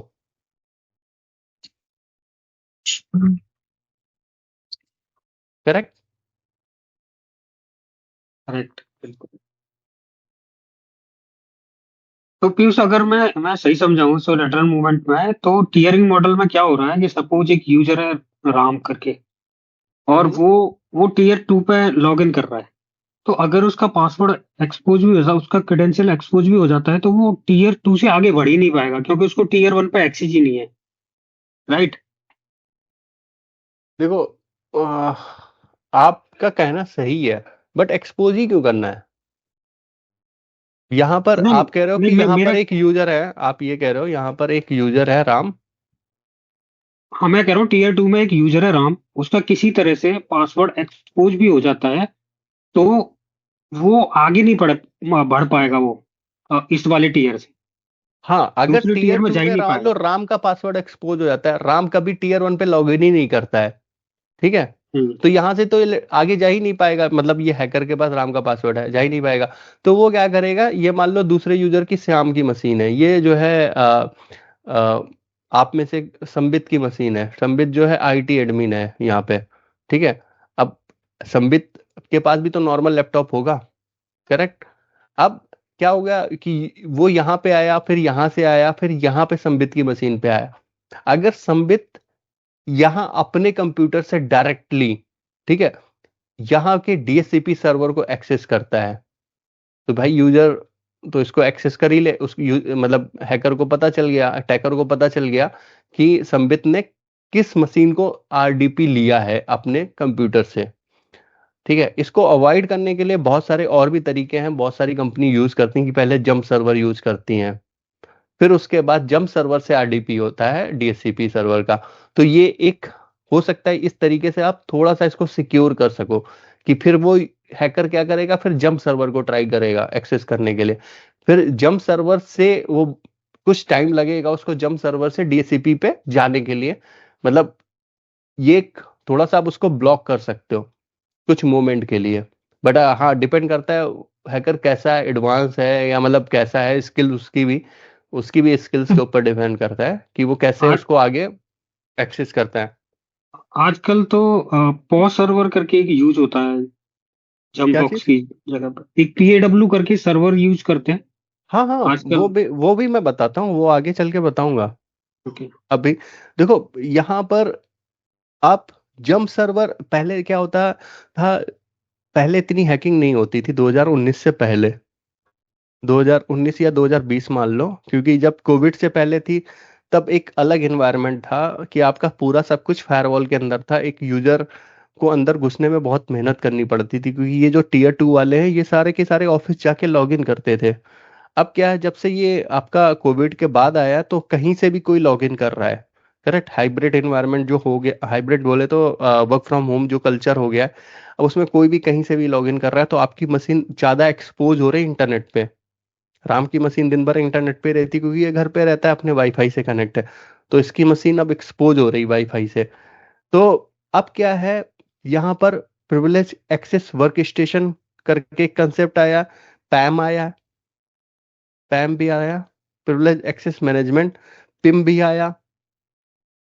ये आ तो गए थे कोविड से पहले, बट ये लोग जो पिक्चर में आए, साइबर आर्क करके नाम कंपनी है, उसका भी आपने, ट्रस्ट बियॉन्ड, इन दोनों के कंसेप्ट, ये लोग क्या करते हैं कि इनके कंप्यूटर से एक कंसोल आए लॉन्च होगा, और इस कंसोल से, ये मान लो साइबर का कंसोल है, इस कंसोल से एक्सेस मिलेगी इसको, और विदाउट एनी क्रेडेंशियल्स क्रेडेंशियल होगा बीच में, लेकिन वो साइबर आर्क उसको मैनेज करेगा। अब साइबर आर्क हर सेकंड, हर मिनट इस क्रेडेंशियल को रीसेट करता रहता है, इस पासवर्ड को रीसेट करता रहेगा। रोटेट इतना करता है। हाँ, रोटेट करता रहता है या रीसेट करता रहता है। तो उससे क्या होता है, हैकर हमेशा कंफ्यूज रहेगा कि कौन सा क्रेडेंशियल्स है, क्योंकि आप सोचो हर मिनट अगर कोई क्रेडेंशियल रोटेट कर रहा है या रीसेट कर रहा है तो उसको हैक करना मुश्किल है, और क्रेडेंशियल जबकि है भी नहीं यहाँ पर। और फिर साइबर आर्क प्लेटफॉर्म डिजाइन ही इसलिए हुआ है कि ये लिटरल मूवमेंट या इस टाइप की जो पासवर्ड एक्सपोज करने वाली एक्टिविटी है उनको ब्लॉक कर सके। तो इसके पास अपनी खुद की मैकेनिज्म होती है। ये लोग सर ब्रांड मॉनिटरिंग भी करते हैं ना, जो आप कहना चाहते हो, है ना? क्या चीज मॉनिटरिंग करता है? साइबर आर्क मैंने सुना है। हाँ, साइबर आर्क और बियॉन्ड ट्रस्ट हाँ और हाँ बिल्कुल। माइक्रोसॉफ्ट का जैसे हो गया JIT, जी जी। ये लोग सब काम करते हैं JIT पे, जस्ट इन टाइम पे। जस्ट इन टाइम पे मतलब आपको जब एक्सेस चाहिए, पहले क्या होता था देखो, अब एक चीज और बताऊं जो पहले होता था। पहले जो आपका इन्वायरमेंट होता था कि मतलब अभी भी आप वो इन्वायरमेंट आप यूज कर रहे होगे। मान लो आपको डोमेन एडमिन राइट्स चाहिए, ठीक है, DC admin. Please 1 minute please. Hmm. मान लो मेरे मेरे पास डोमेन एडमिन का एक्सेस है, ठीक है, और मेरा अकाउंट साइबर आर्क से कॉन्फ़िगर हुआ है, राइट। तो हम्म। साइबर आर्क ने क्या बोला कि नहीं नहीं, हम लोग ने आपके अकाउंट को प्रिविलेज दे दिए, और आप जिस टाइम मतलब आपको जो डोमेन का पासवर्ड चाहिए, राइट, आपका जो कोई भी कंप्यूटर का पासवर्ड चाहिए, तो आप साइबर आर्क से कॉपी करके लेके वहां पे यूज कर सकते हो। तो ये जैसे कि मेरा लास्ट टाइम तो ये जो पासवर्ड रहता था वो 24 आवर्स के लिए रहता था, हाँ, ठीक है। उसको जस्ट इन टाइम बोलते हैं। हाँ, तो उस टाइम पे अगर कोई हैकर मेरे पीसी पे लॉगिन करता है तो उस टाइम पे तो जो पासवर्ड मैं रखा हूँ मेरे पास साइबर रैक से, तो वो भी तो ले सकता है ना। तो वो क्या हो गया फिर, सिक्योरिटी का क्या मतलब हो गया फिर? और देखो मैं पहले बता देता हूँ इसको, आप कंसेप्ट समझना, फिर उसके बाद बात करेंगे। पहले क्या होता है देखो, क्या होता था इस टाइप की टेक्नोलॉजी आने से पहले क्या होता था और अभी क्या होता है, तब आप अगर कंपेयर करोगे तब आप समझ पाओगे। मान लो ये आपका डोमेन कंट्रोलर है, अब इसके ऊपर ये डोमेन कंट्रोलर है, DC है, और ये आप हो, ठीक है, ये आप हो। तो ये मान लो आपको एक्सेस चाहिए डोमेन कंट्रोलर DC की, तो आपका जो अकाउंट है, आपका जो अकाउंट है वो हमेशा उसके पास DC एडमिन के प्रिविलेज रहते थे, 24/7 हमेशा रहते थे, ठीक है। हाँ, ये पहले का सिनेरियो था। अब क्या हो गया है, यहाँ पर आपका फिर से DC आ गया। अब यहाँ पर ये आपका कंप्यूटर है, और यहाँ पर एक चीज और आ गई है, CyberArk. Cyber CyberArk या आप कोई भी कंपनी को ले लो, CyberArk, BeyondTrust, Arcus, Arcus right, Arcus also. पता नहीं मुझे उसके बारे में नहीं पता, बट साइबर आर्क और बियॉन्ड ट्रस्ट, साइबर आर्क मान लो यहाँ पे, या बियॉन्ड ट्रस्ट, दो है जो मतलब टॉप की हैं। तो अब ये क्या कर रही हैं, मैंने साइबर आर्क पे काम किया हुआ है तो मेरे को इसका बैकग्राउंड पता है कैसे काम करता है। यह होता गया है कि साइबर आर्क काम कैसे करता है वो एक बार देख लेते हैं। यहाँ पर आपके डोमेन एडमिन ग्रुप होता है, ठीक है, हम्म इंटरप्राइज एडमिन ग्रुप होता है। हम्म हम अभी सिर्फ DC की बात कर रहे हैं, और आप उसके बाद आप उसकी भी कर सकते हो, मतलब Tier 1 सर्वर्स की, उसको भी ये दूसरे मतलब इसी फंडे से उसको भी यूज करता है। साइबर आर्क में क्या करते हैं हम, साइबर आर्क में इसका कनेक्शन ट्रस्टेड कनेक्शन होते हैं।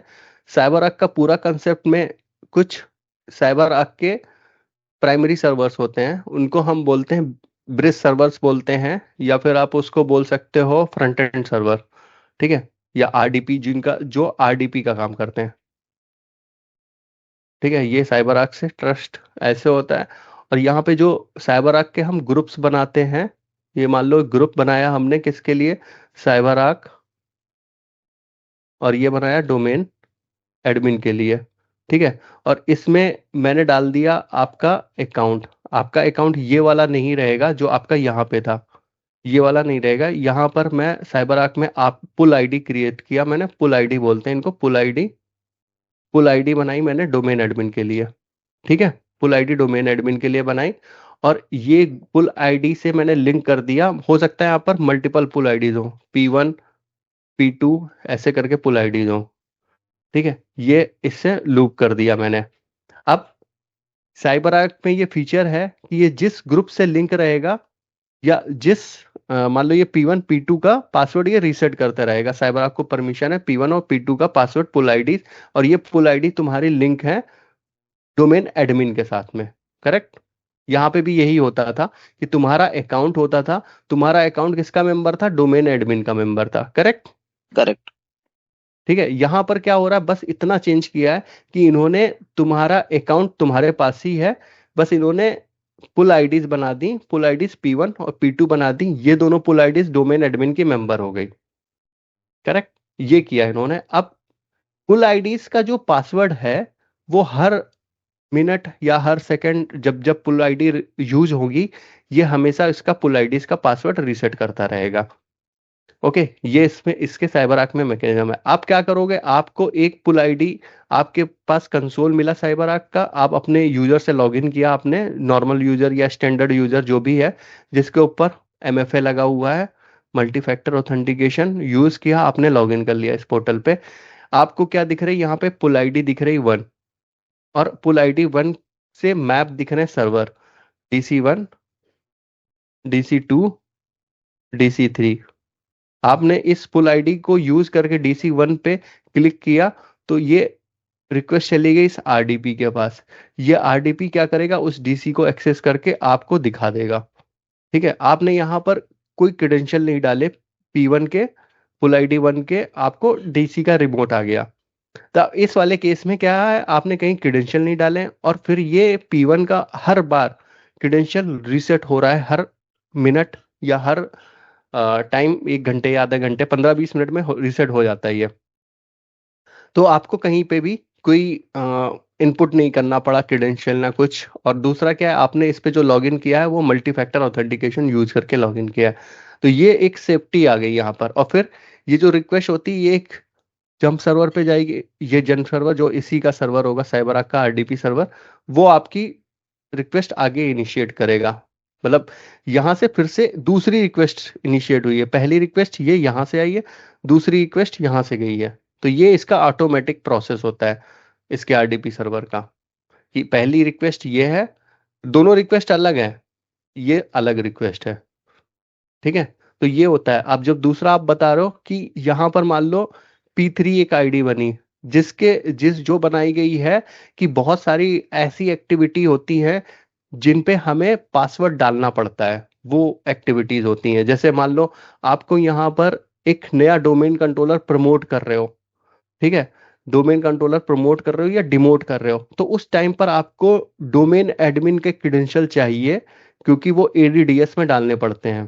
ठीक है, मान लो कुछ ऐसी रिक्वायरमेंट है जहां पर आपको क्रेडेंशियल चाहिए डोमेन कंट्रोलर, तो आप यहाँ पर एक P3 पुल आईडी बनी हुई है जिसको आपने लिया, उस पुल आईडी को आपने बोला कि मुझे ये 24 आवर्स के लिए चाहिए, 24 आवर्स के लिए ये क्रेडेंशियल चाहिए, मैं इसका यूज करूंगा इस वाली एक्टिविटी को परफॉर्म करने के लिए। करेक्ट, तो जब आप इस एक्टिविटी को परफॉर्म कर लोगे तब आप ये क्रेडेंशियल आपका 24 आवर्स के बाद रीसेट हो जाएगा। अब आपका क्वेश्चन ये है कि इसी ड्यूरेशन में कोई हैकर आ जाए, ठीक हाँ। है, इस देखो ये जो ड्यूरेशन है ये बहुत शॉर्ट ड्यूरेशन है 24 आवर्स। ये वाली जो ड्यूरेशन थी ये आपके पास परमानेंट ड्यूरेशन थी। करेक्ट, हाँ। हैकर कभी भी 24 आवर्स में आपका बाई चांस है कि वो आपके सिस्टम पे आके 24 आवर्स में आप एक्टिविटी परफॉर्म करने जा रहे हो उसी समय आ जाए, तो वो एक कोइंसिडेंस वाली बात हो गई। बट ये जनरली होता नहीं है कोइंसिडेंस, ओके। समझे? हाँ। ये देखो यार, मान लो ये एक्टिविटी आप तो साल भर में शायद एक ही बार करोगे। ये एक्टिविटी रोज नहीं होती कि आप रोज डोमेन कंट्रोलर प्रमोट कर रहे हो, रोज डिमोट कर रहे हो। ये बहुत फ्रिक्वेंटली नहीं होती है, बहुत कम होती है। मतलब हो सकता है साल भर में आप 4 एक्टिविटी करो या 5 करो, इससे ज्यादा नहीं करोगे। बहुत बड़ा इन्वायरमेंट है तो 15 या 20 करोगे। बट 15-20 भी आप जो है जब करोगे तो आपको 24 आवर्स या 24 आवर्स के लिए आपने लिया ना, बहुत ज्यादा टाइम के लिए लिया है। हमारे यहाँ तो 10 घंटे से ज्यादा, मतलब 10 या 5 घंटे, डिपेंड करता है कितने घंटे की हमारी एक्टिविटी है। क्योंकि इसमें भी क्या होता है जब आप ये क्रेडेंशियल रेस करने जाते हो कि मेरे को क्रेडेंशियल चाहिए, उस समय जो इसको मैनेज करता होगा इस साइबर आर्क को, उसके पास रिक्वेस्ट जाएगी, वो अप्रूव करेगा, देन आपको क्रेडेंशियल मिलेगा। वो देखेगा कितने घंटे की एक्टिविटी है। 5 घंटे की एक्टिविटी तो आपसे क्वेश्चन भी पूछ सकता है 24 घंटे के लिए क्यों ले रहे हो, 5 घंटे की एक्टिविटी हाँ है। ऐसा होता है। ठीक है, तो इसको हम जस्ट इन टाइम बोलते हैं। जितने टाइम के लिए आपको एक्सेस चाहिए, ये मतलब तीनों जो दोनों बताया मैंने, P1 P2 P3, ये जस्ट इन टाइम बोलते हैं, JIT बोलते हैं। जितने टाइम के लिए एक्टिविटी, उतने टाइम के लिए ही आपके पास एक्सेस रहेगी, उसके बाद एक्सेस चली जाएगी। यहां पर आपके पास परमानेंट एक्सेस है, मतलब 365 दिन में कभी भी अटैक हो सकता है। यहां पर आप एक दिन की बात कर रहे हो। ठीक है, तो मतलब आपने कितना अवॉइड कर दिया, 364 दिन आप सिक्योर हो। करेक्ट। हाँ। आप इससे कंपेरिजन करो ना, समझ में आया आप लोगों को? हाँ जी। तो ये पूरा का पूरा प्रॉपर ऐसे काम करता है साइबर आर्क। तो यहां पर हमारा जो मेन टारगेट है वो है क्रेडेंशियल को एक्सपोज करना, सॉरी, क्रेडेंशियल को रिस्ट्रिक्ट करना कि वो एक्सपोज ना हो। और जो हमारे हाई रिस्क डिवाइस हैं उनको हमें आइसोलेट करना। आइसोलेट करने का मतलब क्या हुआ?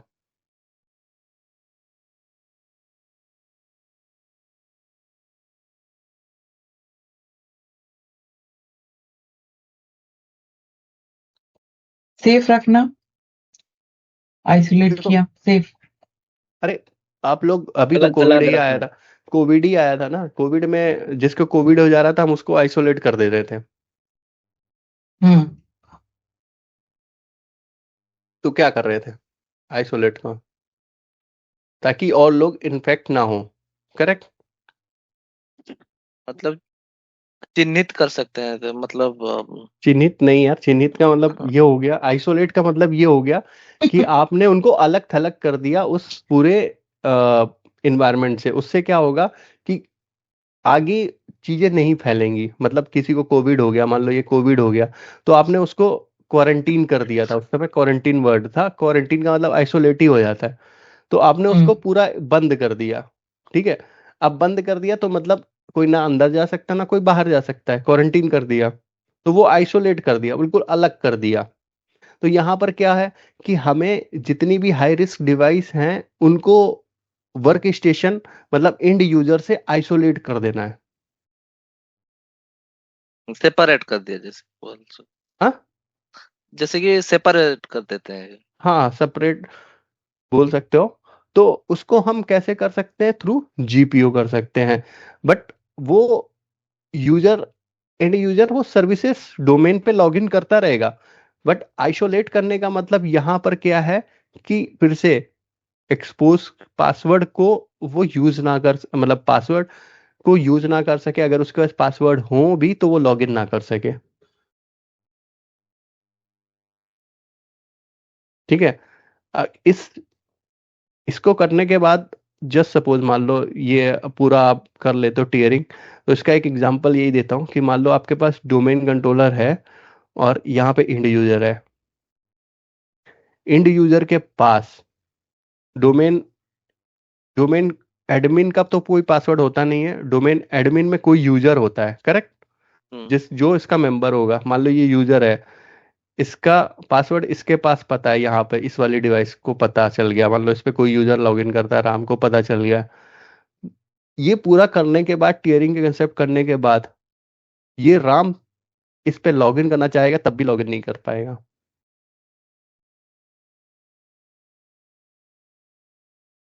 ठीक है, तो ये पावर है टीयरिंग की। टीयरिंग, इस राम के पास क्रेडेंशियल्स भी हैं और लॉगिन करना चाहता है डोमेन कंट्रोलर पे, तब भी वो नहीं कर पाएगा अगर आपने टीयरिंग कॉन्फ़िगर किया है प्रॉपरली।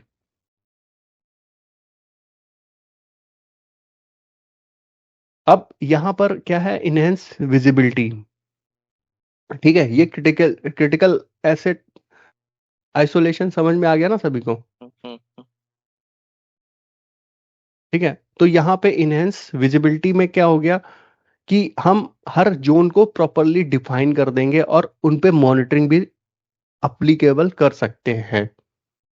अप्लीकेबल मॉनिटरिंग कैसे कर सकते हैं? मॉनिटरिंग अप्लीकेबल करने के लिए आपके पास प्रॉपर टूल होने चाहिए, जैसा मैंने बताया पहले भी। जैसे अगर आपके पास प्रॉपर टूल है तो आप मॉनिटर कर सकते हो, या फिर अगर आपके पास कोई टूल नहीं है तो आप ऑडिट इनेबल कर सकते हो, बट वो एक लेंदी प्रोसेस है, उसको मॉनिटर करना थोड़ा सा मतलब चैलेंजिंग होता है कंपेयर टू अगर आपके पास कोई टूल है। और यहाँ पर आप security zone enable targeted monitoring for more effective threat detection across the enterprise environment. तो अगर आप टीयरिंग का कंसेप्ट लगाते हो तो आपके जो टूल्स हैं सेंटिनल और स्प्लंक, देन वो पूरी तरीके से इस एनवायरनमेंट को मॉनिटर कर सकते हैं कि हाँ यहाँ से यहाँ तक के आपको पता है ना कोई जाएगा नहीं, यहाँ से यहाँ तक का कोई जाएगा नहीं। आपने तो ब्लॉक कर दिया ना, ये मान लो टीयर 2 है, ये टीयर 1 है और ये टीयर 0 है। अब आपको पता है कि टीयरिंग लगा हुआ तो कोई जाएगा नहीं इधर से उधर। अगर कोई जाता है तो आप उसको मॉनिटर कर सकते हो, क्योंकि ये रेगुलर ट्रैफिक नहीं होगा, ये अनएक्सपेक्टेड ट्रैफिक होगा। करेक्ट? आपकी आईटी टीम में 50 बंदे हैं, 50 बंदों को पता है कि टीयरिंग कंसेप्ट लगा हुआ है, तो हमारा लॉगिन ही नहीं होगा टीयर 2 की डिवाइस से टीयर 1 की डिवाइस पे, तो वो तो करेंगे ही नहीं। अब अगर किसी ने किया तो इसका मतलब है वो नया बंदा है कोई। समझे मेरी बात भाई? हाँ। तो ये आपने विजिबिलिटी इनहेंस विजिबिलिटी कर दी। आपके पास अगर टूल भी नहीं है तब भी आप इसको आइडेंटिफाई कर सकते हो कि हाँ अगर कोई मूवमेंट हुआ यहाँ से वहां इन वाली केस में, तो आप एडवांस ऑडिटिंग पे आपके पास अब क्या है, जो पहले क्या 50 लोग लॉगिन करते थे, अब सिंगल रिक्वेस्ट आ रही है, तो आप सिंगल रिक्वेस्ट को इजीली मॉनिटर कर सकते हो। कहने का मतलब क्योंकि ये है वो एडवांस। स्प्लॉन्क और एसआईएम से टूल्स के थ्रू उसको मॉनिटर करेंगे, नहीं तो वो इवेंट व्यू जो आप बोले थे हाँ उसी के नहीं थ्रू। अभी, हाँ स्प्लंक के थ्रू तो आप कर ही सकते हो, स्प्लंक और सेंटिनल के थ्रू कर ही सकते हो, बट अगर इस वाली कंडीशन में क्या है, आप एडवांस ऑडिटिंग से भी कर ऑडिटिंग सकते से, हो। हाँ। हम्म। उससे क्या है, क्योंकि आपका मूवमेंट कम हो गया, नंबर ऑफ हिट्स कम हो गया। वैसे क्या आते 50 होते, समझ रहे हो? अब हाँ। 50 को और एक को मॉनिटर करना वो इजी है। हम्म।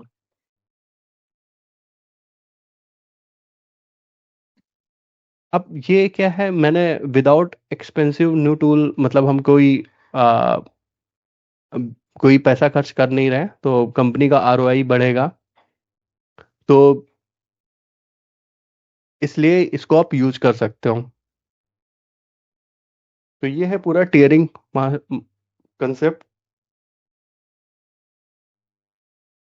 तो ये है पूरा tiering concept, tier 0, tier 1, tier 2।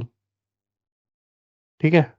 तो यहाँ पर आप देखोगे टीयर 2 टीयर 1 मैंने पूरा मेंशन किया हुआ है, कौन यूजर किसके अंडर में आता है। और ये टीयरिंग हम के लिए टीसीपी पे कैसे मेंशन कर सकते हैं ये चीज? क्या चीज सीवी में, हाँ। हाँ। सीवी में आप लिख सकते हो ना, एक्टिव डायरेक्टरी सिक्योरिटी लिख सकते हो, ये पूरा सिक्योरिटी के अंदर में है। या फिर आप टीयरिंग लिख सकते हो, AD tiering concept. Okay okay. ठीक है? और बेस्टियन लिख सकते हो। बेस्टियन बेस्टियन मैं बता दूंगा ये, लेकिन बेस्टियन का सिर्फ एक पहली लेयर है, ये फर्स्ट लेयर है ये। ओके। रेड फॉरेस्ट या एडमिन फॉरेस्ट भी बोलते हैं उसको, बेस्टियन को। एडमिन फॉरेस्ट की ये पहली लेयर है, फर्स्ट लेयर है। तो आप इसको लिख सकते हो अपने सीवी में कि एडिटियरिंग। और होपफुली ये जो भी इंटरव्यू होगा उसको भी नॉलेज मोस्टली नहीं होगी, क्योंकि बहुत कम यूज करते हैं इसको हम। बताया ना मैंने आपको, बहुत कम कंपनीज यूज करती हैं, जो बहुत बड़ी कंपनीज हैं उन्हीं में यूज होता है ये। तो आप यहाँ पर जो डोमेन कंट्रोलर हो गए, सर्टिफिकेट सर्वर्स हो गए, बैकअप सिस्टम्स हो गए, और आपका प्रिविलेज एक्सेस वर्क स्टेशन हो गए, पैम पैम भी आ जाएगा इसमें, पिम भी आ जाएगा अगर आपके पास कोई सर्वर है इनके। ठीक है? तो एक्सेस से रिलेटेड जो भी चीजें होंगी वो इसमें आ जाएंगी। मुझे एक इंटरव्यू में पूछा गया था कि how can you secure your organisation, इसे मान लो वो बोले कि as AD admin how can you secure your organisation. Hmm. तो आप टीयरिंग बोल सकते थे वहां पे बस। अच्छा, तो मैंने बोल दिया कि वही जीपीओ वगैरह वो बोल दिया। नहीं, आप टीयरिंग के कंसेप्ट को अगर वो आपसे पूछा है स्पेशली, देखो सिक्योर करने के लिए मैंने बताया भी, इससे पहले भी मैं बता चुका हूँ। अभी अगर वो क्वेश्चन 2025 में पूछा जा रहा है कि एडी को कैसे सिक्योर करोगे, तो आपको सिर्फ बोलना है जीरो ट्रस्ट, और कुछ नहीं बोलना है। ओके। जीरो ट्रस्ट के थ्रू आप सिक्योर कर सकते हो। मैंने अपने वीडियो में बताया भी है हाँ जीरो हाँ। ट्रस्ट, जीरो ट्रस्ट, और प्रॉपर वीडियो भी बनाया जीरो ट्रस्ट क्या होता है। जीरो ट्रस्ट आप बोलोगे, उसके थ्रू हम सिक्योर कर सकते हैं। इस समय हर ऑर्गेनाइजेशन जो सबसे ज्यादा पैसा लगा रही है वो लगा रही है सिक्योरिटी के ऊपर, और वो लगा रही है सिक्योरिटी के ऊपर। और आप लोगों की किस्मत अच्छी है या हम लोगों की, कि वो सिक्योरिटी किस पे लगा रही, आइडेंटिटी सिक्योरिटी पे लगा रही है। आइडेंटिटी को कैसे बचाया जा सके, वो अब सिक्योरिटी इंफ्रा पे नहीं लगा रही, वो सिक्योरिटी आइडेंटिटी पे लगा रही, कि आइडेंटिटी को सिक्योर करेंगे तो सिक्योरिटी अपने आप हो जाएगी। आपका जो भी इंटरव्यू होगा, वो 100% मान लो आपसे यही पूछा जाएगा कि आप अपनी आइडेंटिटी को कैसे सिक्योर करोगे, उसके बारे में बताओ। तो आपको जीरो ट्रस्ट और एडी सिक्योरिटी से रिलेटेड, अगर एडी हाइब्रिड इन्वायरमेंट है तो वो एडी सिक्योरिटी से रिलेटेड, जिसमें लीस्ट प्रिविलेज और डेलीगेशन मॉडल और ग्रुप पॉलिसी टीयरिंग कंसेप्ट और एडी को सिक्योर करने के लिए और जितनी भी मैकेनिज्म है, सबके बारे में पूछा जाएगा आपसे।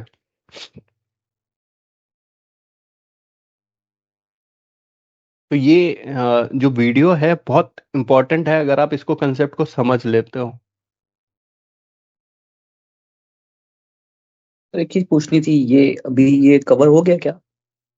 नहीं, ये बहुत बड़ा टॉपिक है, अभी एक वीडियो में तो सर मुझे नहीं लग थोड़ा रहा है एक, क्योंकि अभी तो बहुत कुछ है इसमें, बहुत सारी स्लाइड्स हैं। सर इसमें दो अच्छा। चीजें पूछनी थी मेरे को। शायद आप टाइम खत्म हो गया। नहीं, आप पूछ लो मेरे को, क्योंकि मैं इसको कल, हो सकता है अगर मैं कल जो है ना आफ्टरनून में रखता हूँ, हाँ मैं हम्म। शेयर कर दूंगा टाइम, क्योंकि नेक्स्ट वीक मैं अवेलेबल नहीं हूँ।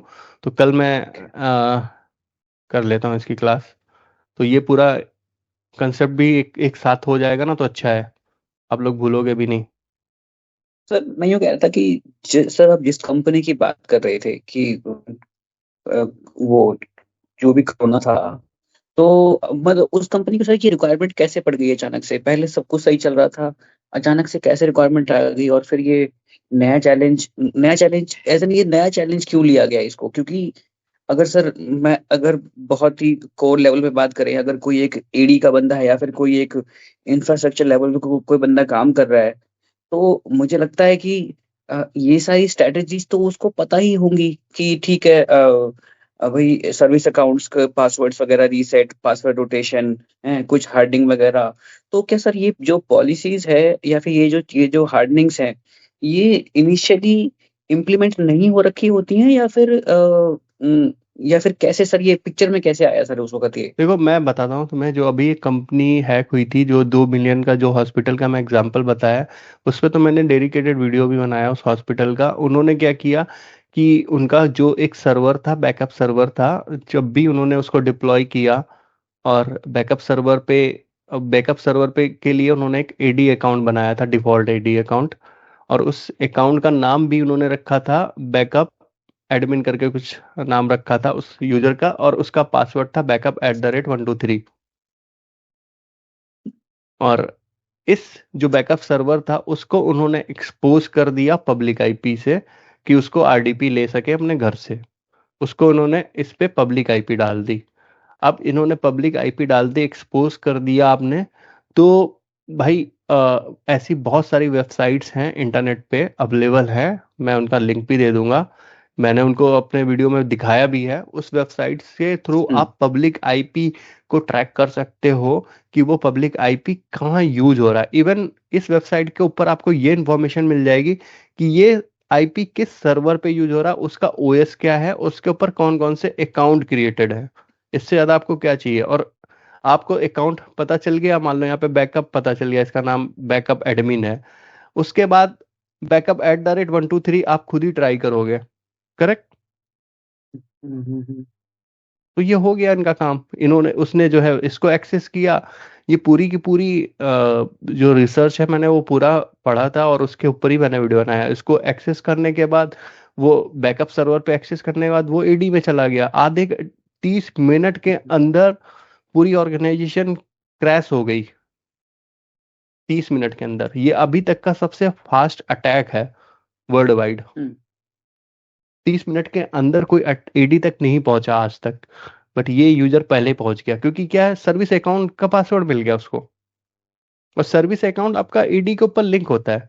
मतलब काइंड ऑफ सर्विस अकाउंट के पास प्रिविलेज अकाउंट में प्रिविलेज अकाउंट में आता है सर्विस अकाउंट, भले ही उसके पास उतने राइट्स हो ना हो। बट हाँ, अगर आपको मैं दिखाऊं कि डोमेन कंट्रोलर के ऊपर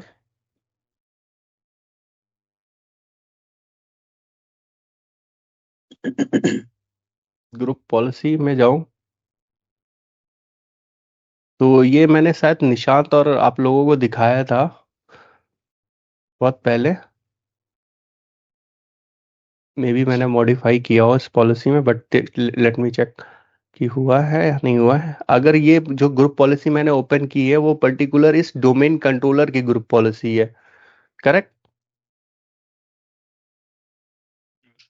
इसका ग्रुप पॉलिसी का नाम क्या है, डिफॉल्ट डोमेन कंट्रोलर पॉलिसी। मतलब ये इस डोमेन कंट्रोलर की पॉलिसी है। अगर मैं इसको सिक्योरिटी पॉलिसी में जाता हूँ, यूजर ऑडिट में, यूजर राइट्स में जाता हूँ, तो यहाँ पर अकाउंट लॉग ऑन लोकली, किस किस कौन कौन अकाउंट इस सर्वर पे लॉग ऑन लोकली कर सकता है।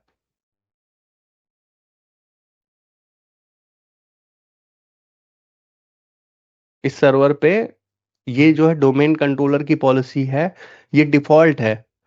इस डोमेन कंट्रोलर के ऊपर अकाउंट ऑपरेटर भी लॉगिन कर सकता है, एडमिनिस्ट्रेटर भी लॉगिन कर सकता है, बैकअप ऑपरेटर भी लॉगिन कर सकता है, इंटरप्राइज एडमिन भी लॉगिन कर सकता है, सॉरी इंटरप्राइज डोमेन कंट्रोलर भी लॉगिन कर सकता है, प्रिंट ऑपरेटर भी लॉगिन कर सकता है, सर्वर ऑपरेटर भी। ये डिफॉल्ट आती है। अगर आपने इसमें बेसलाइन पॉलिसी या हार्डनिंग पॉलिसी अगर कुछ नहीं बनाई है तो आपको कोई भी हैक कर लेगा।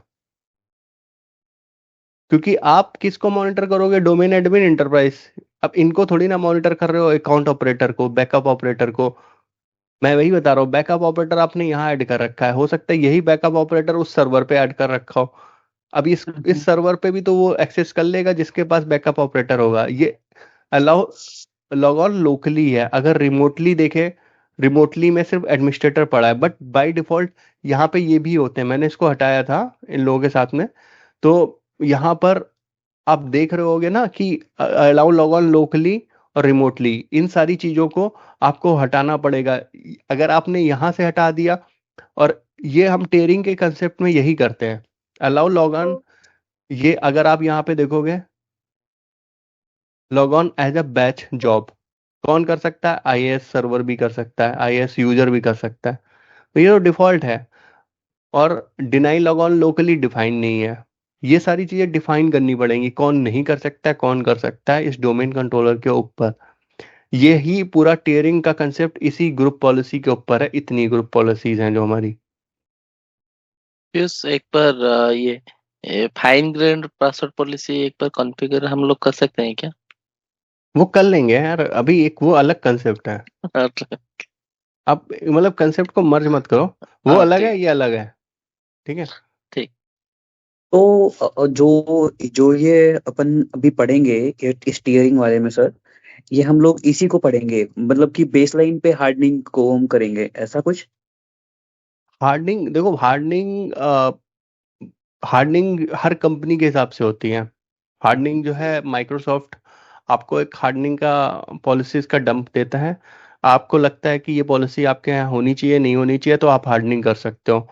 हार्डनिंग में क्या हो गया कि हम बेसिक चीजें बंद कर देते हैं हार्डनिंग में। और ये जो हम अभी करने जा रहे हैं ना, ये जो पॉलिसीज हैं यहाँ पर, ये यूजर राइट्स असाइनमेंट की हैं पॉलिसीज। मतलब आपने अगर यहाँ पर जस्ट सपोज, मेरे एक एग्जांपल लेता हूँ, मेरे से गलती से जब मैं टेयरिंग का कंसेप्ट लगा रहा था तो मेरे से गलती से एक पॉलिसी में चेंजेस हो गए थे, और वो ये पॉलिसी थी। यहाँ पर मेरे को एक ग्रुप ऐड करना था और वो ग्रुप मैंने ऐड कर दिया, बट उसका कोई मेंबर ही नहीं था। उसके बाद इस डोमेन कंट्रोलर का कोई रिमोट ही नहीं ले पा रहा था। और सबसे बड़ी बात थी, वो सिंगल फॉरेस्ट का सिंगल डोमेन कंट्रोलर हमने बनाया था फॉर एडमिन फॉरेस्ट के लिए। अब कोई रिमोट ही नहीं ले पाएगा। तब अगर आप रिमोट नहीं ले पाओगे तो आगे की एक्टिविटी नहीं परफॉर्म कर पाओगे। करेक्ट? या तो फिर आपके पास ऑप्शन है कि आप उसको डिकमीशन करो। बट हाँ, उसके बाद हमने दूसरा तरीका ढूंढा कि इसको हम कैसे लॉग इन कर सकते हैं। वो भी मैं आगे आपको बताऊंगा कि कैसे हम कर सकते हैं। बट हाँ, इंपॉर्टेंट यहाँ पर ये है कंसेप्ट जानना कि यहाँ पर आपने अगर कुछ चेंज किए तो आपकी एक्सेस जा सकती है। तो आपको यहाँ पर क्या चेंज करना है, उसके लिए आपको पहले सोचना पड़ेगा कि वो आप चेंज करने से पहले कोई ऐसी चीज ना करो जिससे आपका रिमोट चला जाए, क्योंकि आप यहाँ पे allow log on through remotely. मैं यहाँ पे एडमिनिस्ट्रेटर्स हटाने वाला हूँ। जैसे ही हटाऊंगा तो यहाँ पर मुझे कोई ना कोई ऐसा ग्रुप ऐड करना पड़ेगा जो इस पे लॉग इन कर सके रिमोटली। करेक्ट? और सेम चीज मैं अलाउ लॉग ऑन लोकली पे भी करूंगा। तो यहाँ पर यही चीज हमें पूरा कॉन्फ़िगर करनी है कि कौन लॉगिन कर सकता है, कौन नहीं कर सकता है। और इसमें भी कुछ चेंजेस करेंगे हम। इंटरेक्टिव लॉग ऑन, ये सारी चीजें, इस डोमेन कंट्रोलर के ऊपर कौन लॉगिन कर सकता है, कौन इसको एक्सेस कर सकता है, कौन नहीं कर सकता है। तो ये सारी चीजें इसके अंदर आ जाती हैं टीयरिंग। हाँ हाँ, इंटरेक्टिव लॉगिन के लिए तो हम लोग active directory user and computer पे जाके जो लॉगिन, मतलब मान लो कोई पर्टिकुलर कंप्यूटर है, राइट? तो वो देखो, अब एक मिनट रुक जाना भाई। okay. अब इसके ऊपर लॉगिन करने से पहले हमें अपने एडी स्ट्रक्चर को मॉडिफाई करना पड़ेगा। एडी स्ट्रक्चर का मतलब यहाँ पे क्या हो गया, एडी में हमें टीयरिंग के कंसेप्ट को डिफाइन करना पड़ेगा। टीयरिंग का कंसेप्ट जैसा मेरी स्क्रीन पे दिख रहा है, टीयरिंग 1 एक एडमिन बनाना पड़ेगा, टीयरिंग 2 एडमिन, टीयरिंग 3 एडमिन। इनमें मेंबर्स बनाने पड़ेंगे, टीयरिंग 1 के कौन मेंबर रहेंगे, टीयरिंग 2 के कौन से मेंबर रहेंगे। फिर इसके बाद आप इधर देख रहे होगे इस तरफ, राइट साइड में, इस तरफ राइट साइड में, कि हमें टीयरिंग के ओयूज बनाने पड़ेंगे, एडमिन ग्रुप। ठीक है? और अगर वहां पे कोई प्रिविलेज वर्क स्टेशन है या सर्वर्स है, फिर ऐसे पूरा करके पूरा बनाना पड़ेगा टीयरिंग का स्ट्रक्चर, ओयू स्ट्रक्चर। अब ओयू स्ट्रक्चर, फिर उसके बाद पॉलिसी, ग्रुप पॉलिसी अप्लीकेबल करनी पड़ेगी टीयर 0 के लिए। टीयर 0 में कौन है? Domain controller. तो डोमेन कंट्रोलर इसमें आना चाहिए हमारा। फिर इस वाले में टीयर 1 में इसके लिए ग्रुप पॉलिसी अलग से बनेगी, इसके लिए भी ग्रुप पॉलिसी अलग से बनेगी। तो मतलब यहाँ पर कितनी ग्रुप पॉलिसीज बन जाएंगी, वो हमें पूरा का पूरा प्लान करना पड़ेगा। विदाउट प्लानिंग ये नहीं हो सकता। ये बहुत बड़ा कंसेप्ट है। आपको लग रहा है ना बहुत छोटा कंसेप्ट है, इसमें पूरी प्लानिंग है, रिस्क है। रिस्क, सबसे ज्यादा रिस्क है कि मान लो अगर आप पूरा प्रॉपर नहीं कॉन्फ़िगर कर पाए तब, क्योंकि आपने किया और नहीं हुआ। तो ये सारी चीजें हमें इसमें सोचनी पड़ती हैं भाई, बहुत छोटा कंसेप्ट नहीं है। सर डॉक्यूमेंटेशन डॉक्यूमेंटेशन भी सर करनी पड़ी होगी आपको उस वक्त, है ना? क्योंकि 1 साल लग गया तो डेफिनेट है। हाँ हाँ, नहीं उसमें बहुत सारी चीजें थी। वो छोटा इन्वायरमेंट नहीं था ना, उसमें टीयर 0, टीयर 1, टीयर 2 सबको आप वो था हमारा, उसको बोलते हैं हम एडमिन फॉरेस्ट।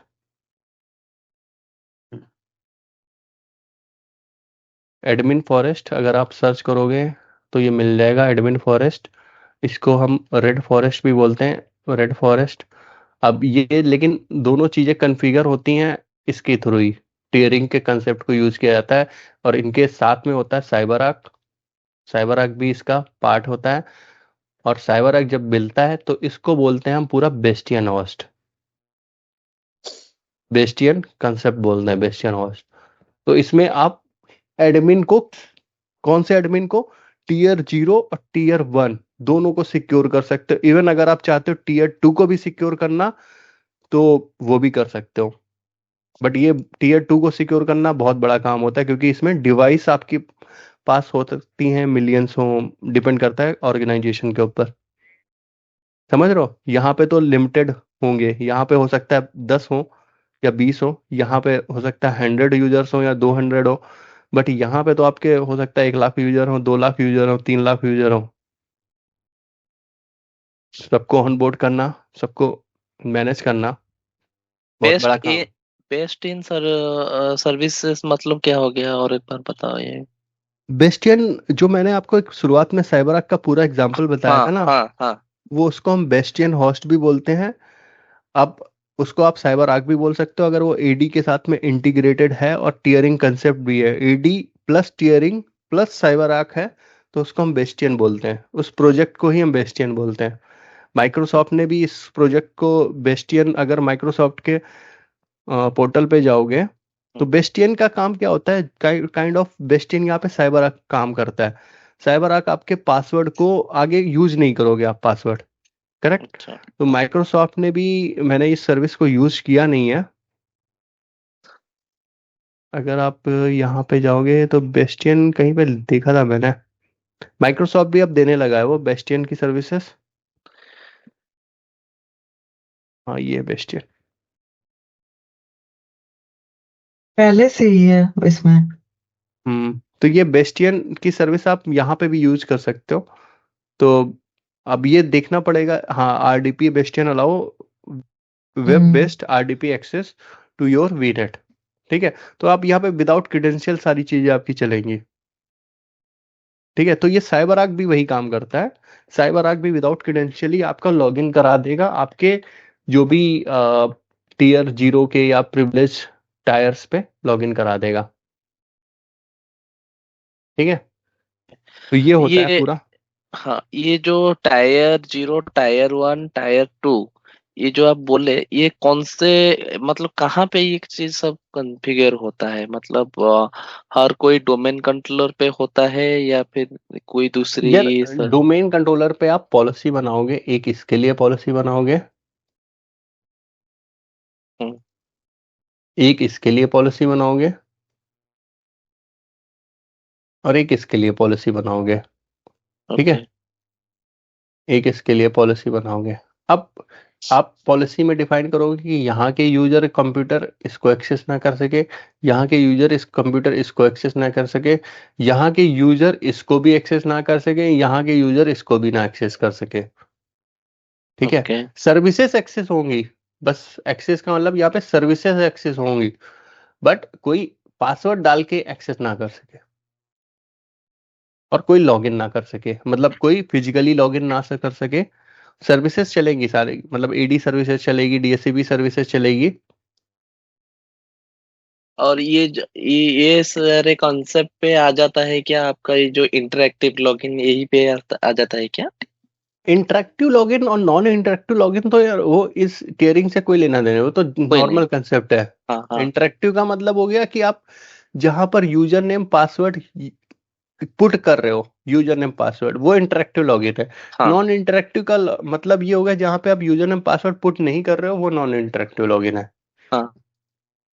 ठीक है, नहीं वो नहीं, मैं वो ही पूछ रहा हूँ, मतलब वहाँ ये वाला कंसेप्ट इसमें यूज होता है क्या, मैं वही पूछ रहा नहीं ऐसा हूँ। कुछ नहीं है। ऐसा नहीं है। यहाँ पे सीधे सीधे आप एक्सेस ब्लॉक करोगे कि इस टीयर 0 पे कोई लॉगिन ना कर सके और ना कोई एक्सेस कर सके, टीयर 2 को टीयर 1 वाला एक्सेस ना कर सके। मतलब ये ग्रुप जो बना रहे हैं ना, वो इसीलिए हम्म, बना रहे हैं कि उसमें अच्छा सारे के सारे यूजर डाल दिए जाएंगे। टीयर 1 के इसमें भी सारे यूजर, इसमें भी सारे यूजर, उसी टीयर के इसमें जो है जस्ट कंप्यूटर डाल देने। पीस वन जस्ट एग्जांपल, जैसे कि हमारा डोमेन कंट्रोलर हो गया, राइट? हम्म डोमेन कंट्रोलर पे हम लोग बना दिए जीपीयू, राइट? मतलब हम्म टायर टायर 0 के लिए एक जीपीयू बना दिए, टायर 1 के लिए एक जीपीयू बना दिया, और टायर 3 के लिए एक जीपीयू बना दिए। फिर नेक्स्ट स्टेप क्या होता है जिसको हम लोग मतलब just for the basic understanding, मतलब तो ये कल जो हम जानेंगे ना उसको, कल हम इसी पे आगे मूव करेंगे ना, अभी ये फिनिश नहीं हुआ है।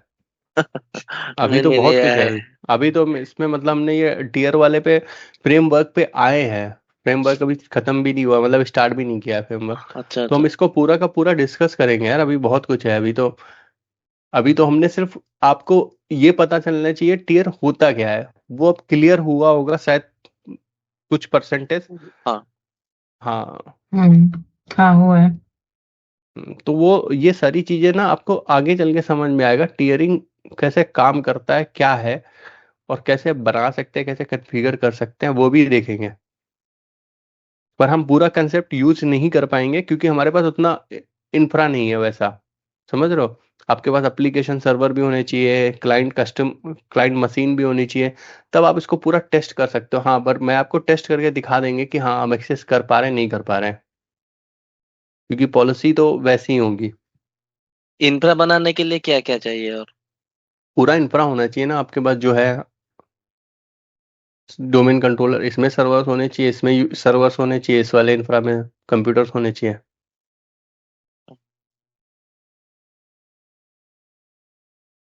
इंफ्रा मतलब पूरा का पूरा इंफ्रा टीयरिंग का होना चाहिए।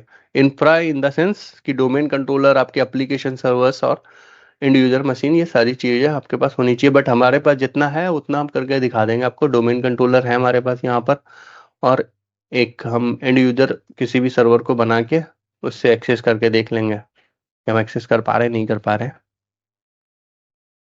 तो सर एक चीज और पूछनी थी सर, मतलब हम लोग ये जो सेशन करते हैं इनमें अपन जैसे कोई भी एनवायरनमेंट में कोई लाइव इश्यूज फेस करते हैं तो वो हम इसमें डिस्कस कर पाएंगे कभी? हाँ कर सकते हो, अगर शुरुआत में हम लोग डिस्कस कर ही रहे थे। ओके, ठीक है सर, तो मतलब ठीक है, कोई नहीं, आज तो टाइम ज्यादा हो गया और फिर हम्म। एक इशू था और या तो तो फिर हम अपन लोग जब आप पीयूष कहोगे तो कर लेंगे। ये भी पीयूष हम लोग कर सकते हैं कि जैसे अभी आपने ये बनाया और हमारे पास जैसे कुछ सर्वर तो है ही अवेलेबल, और उस पे हम लोग कुछ इम्प्लीमेंट कर सकते हैं जैसे आप बता रहे हो, तो वो on the same he time पे प्रैक्टिकल करके। ठीक है, देखते हैं कल।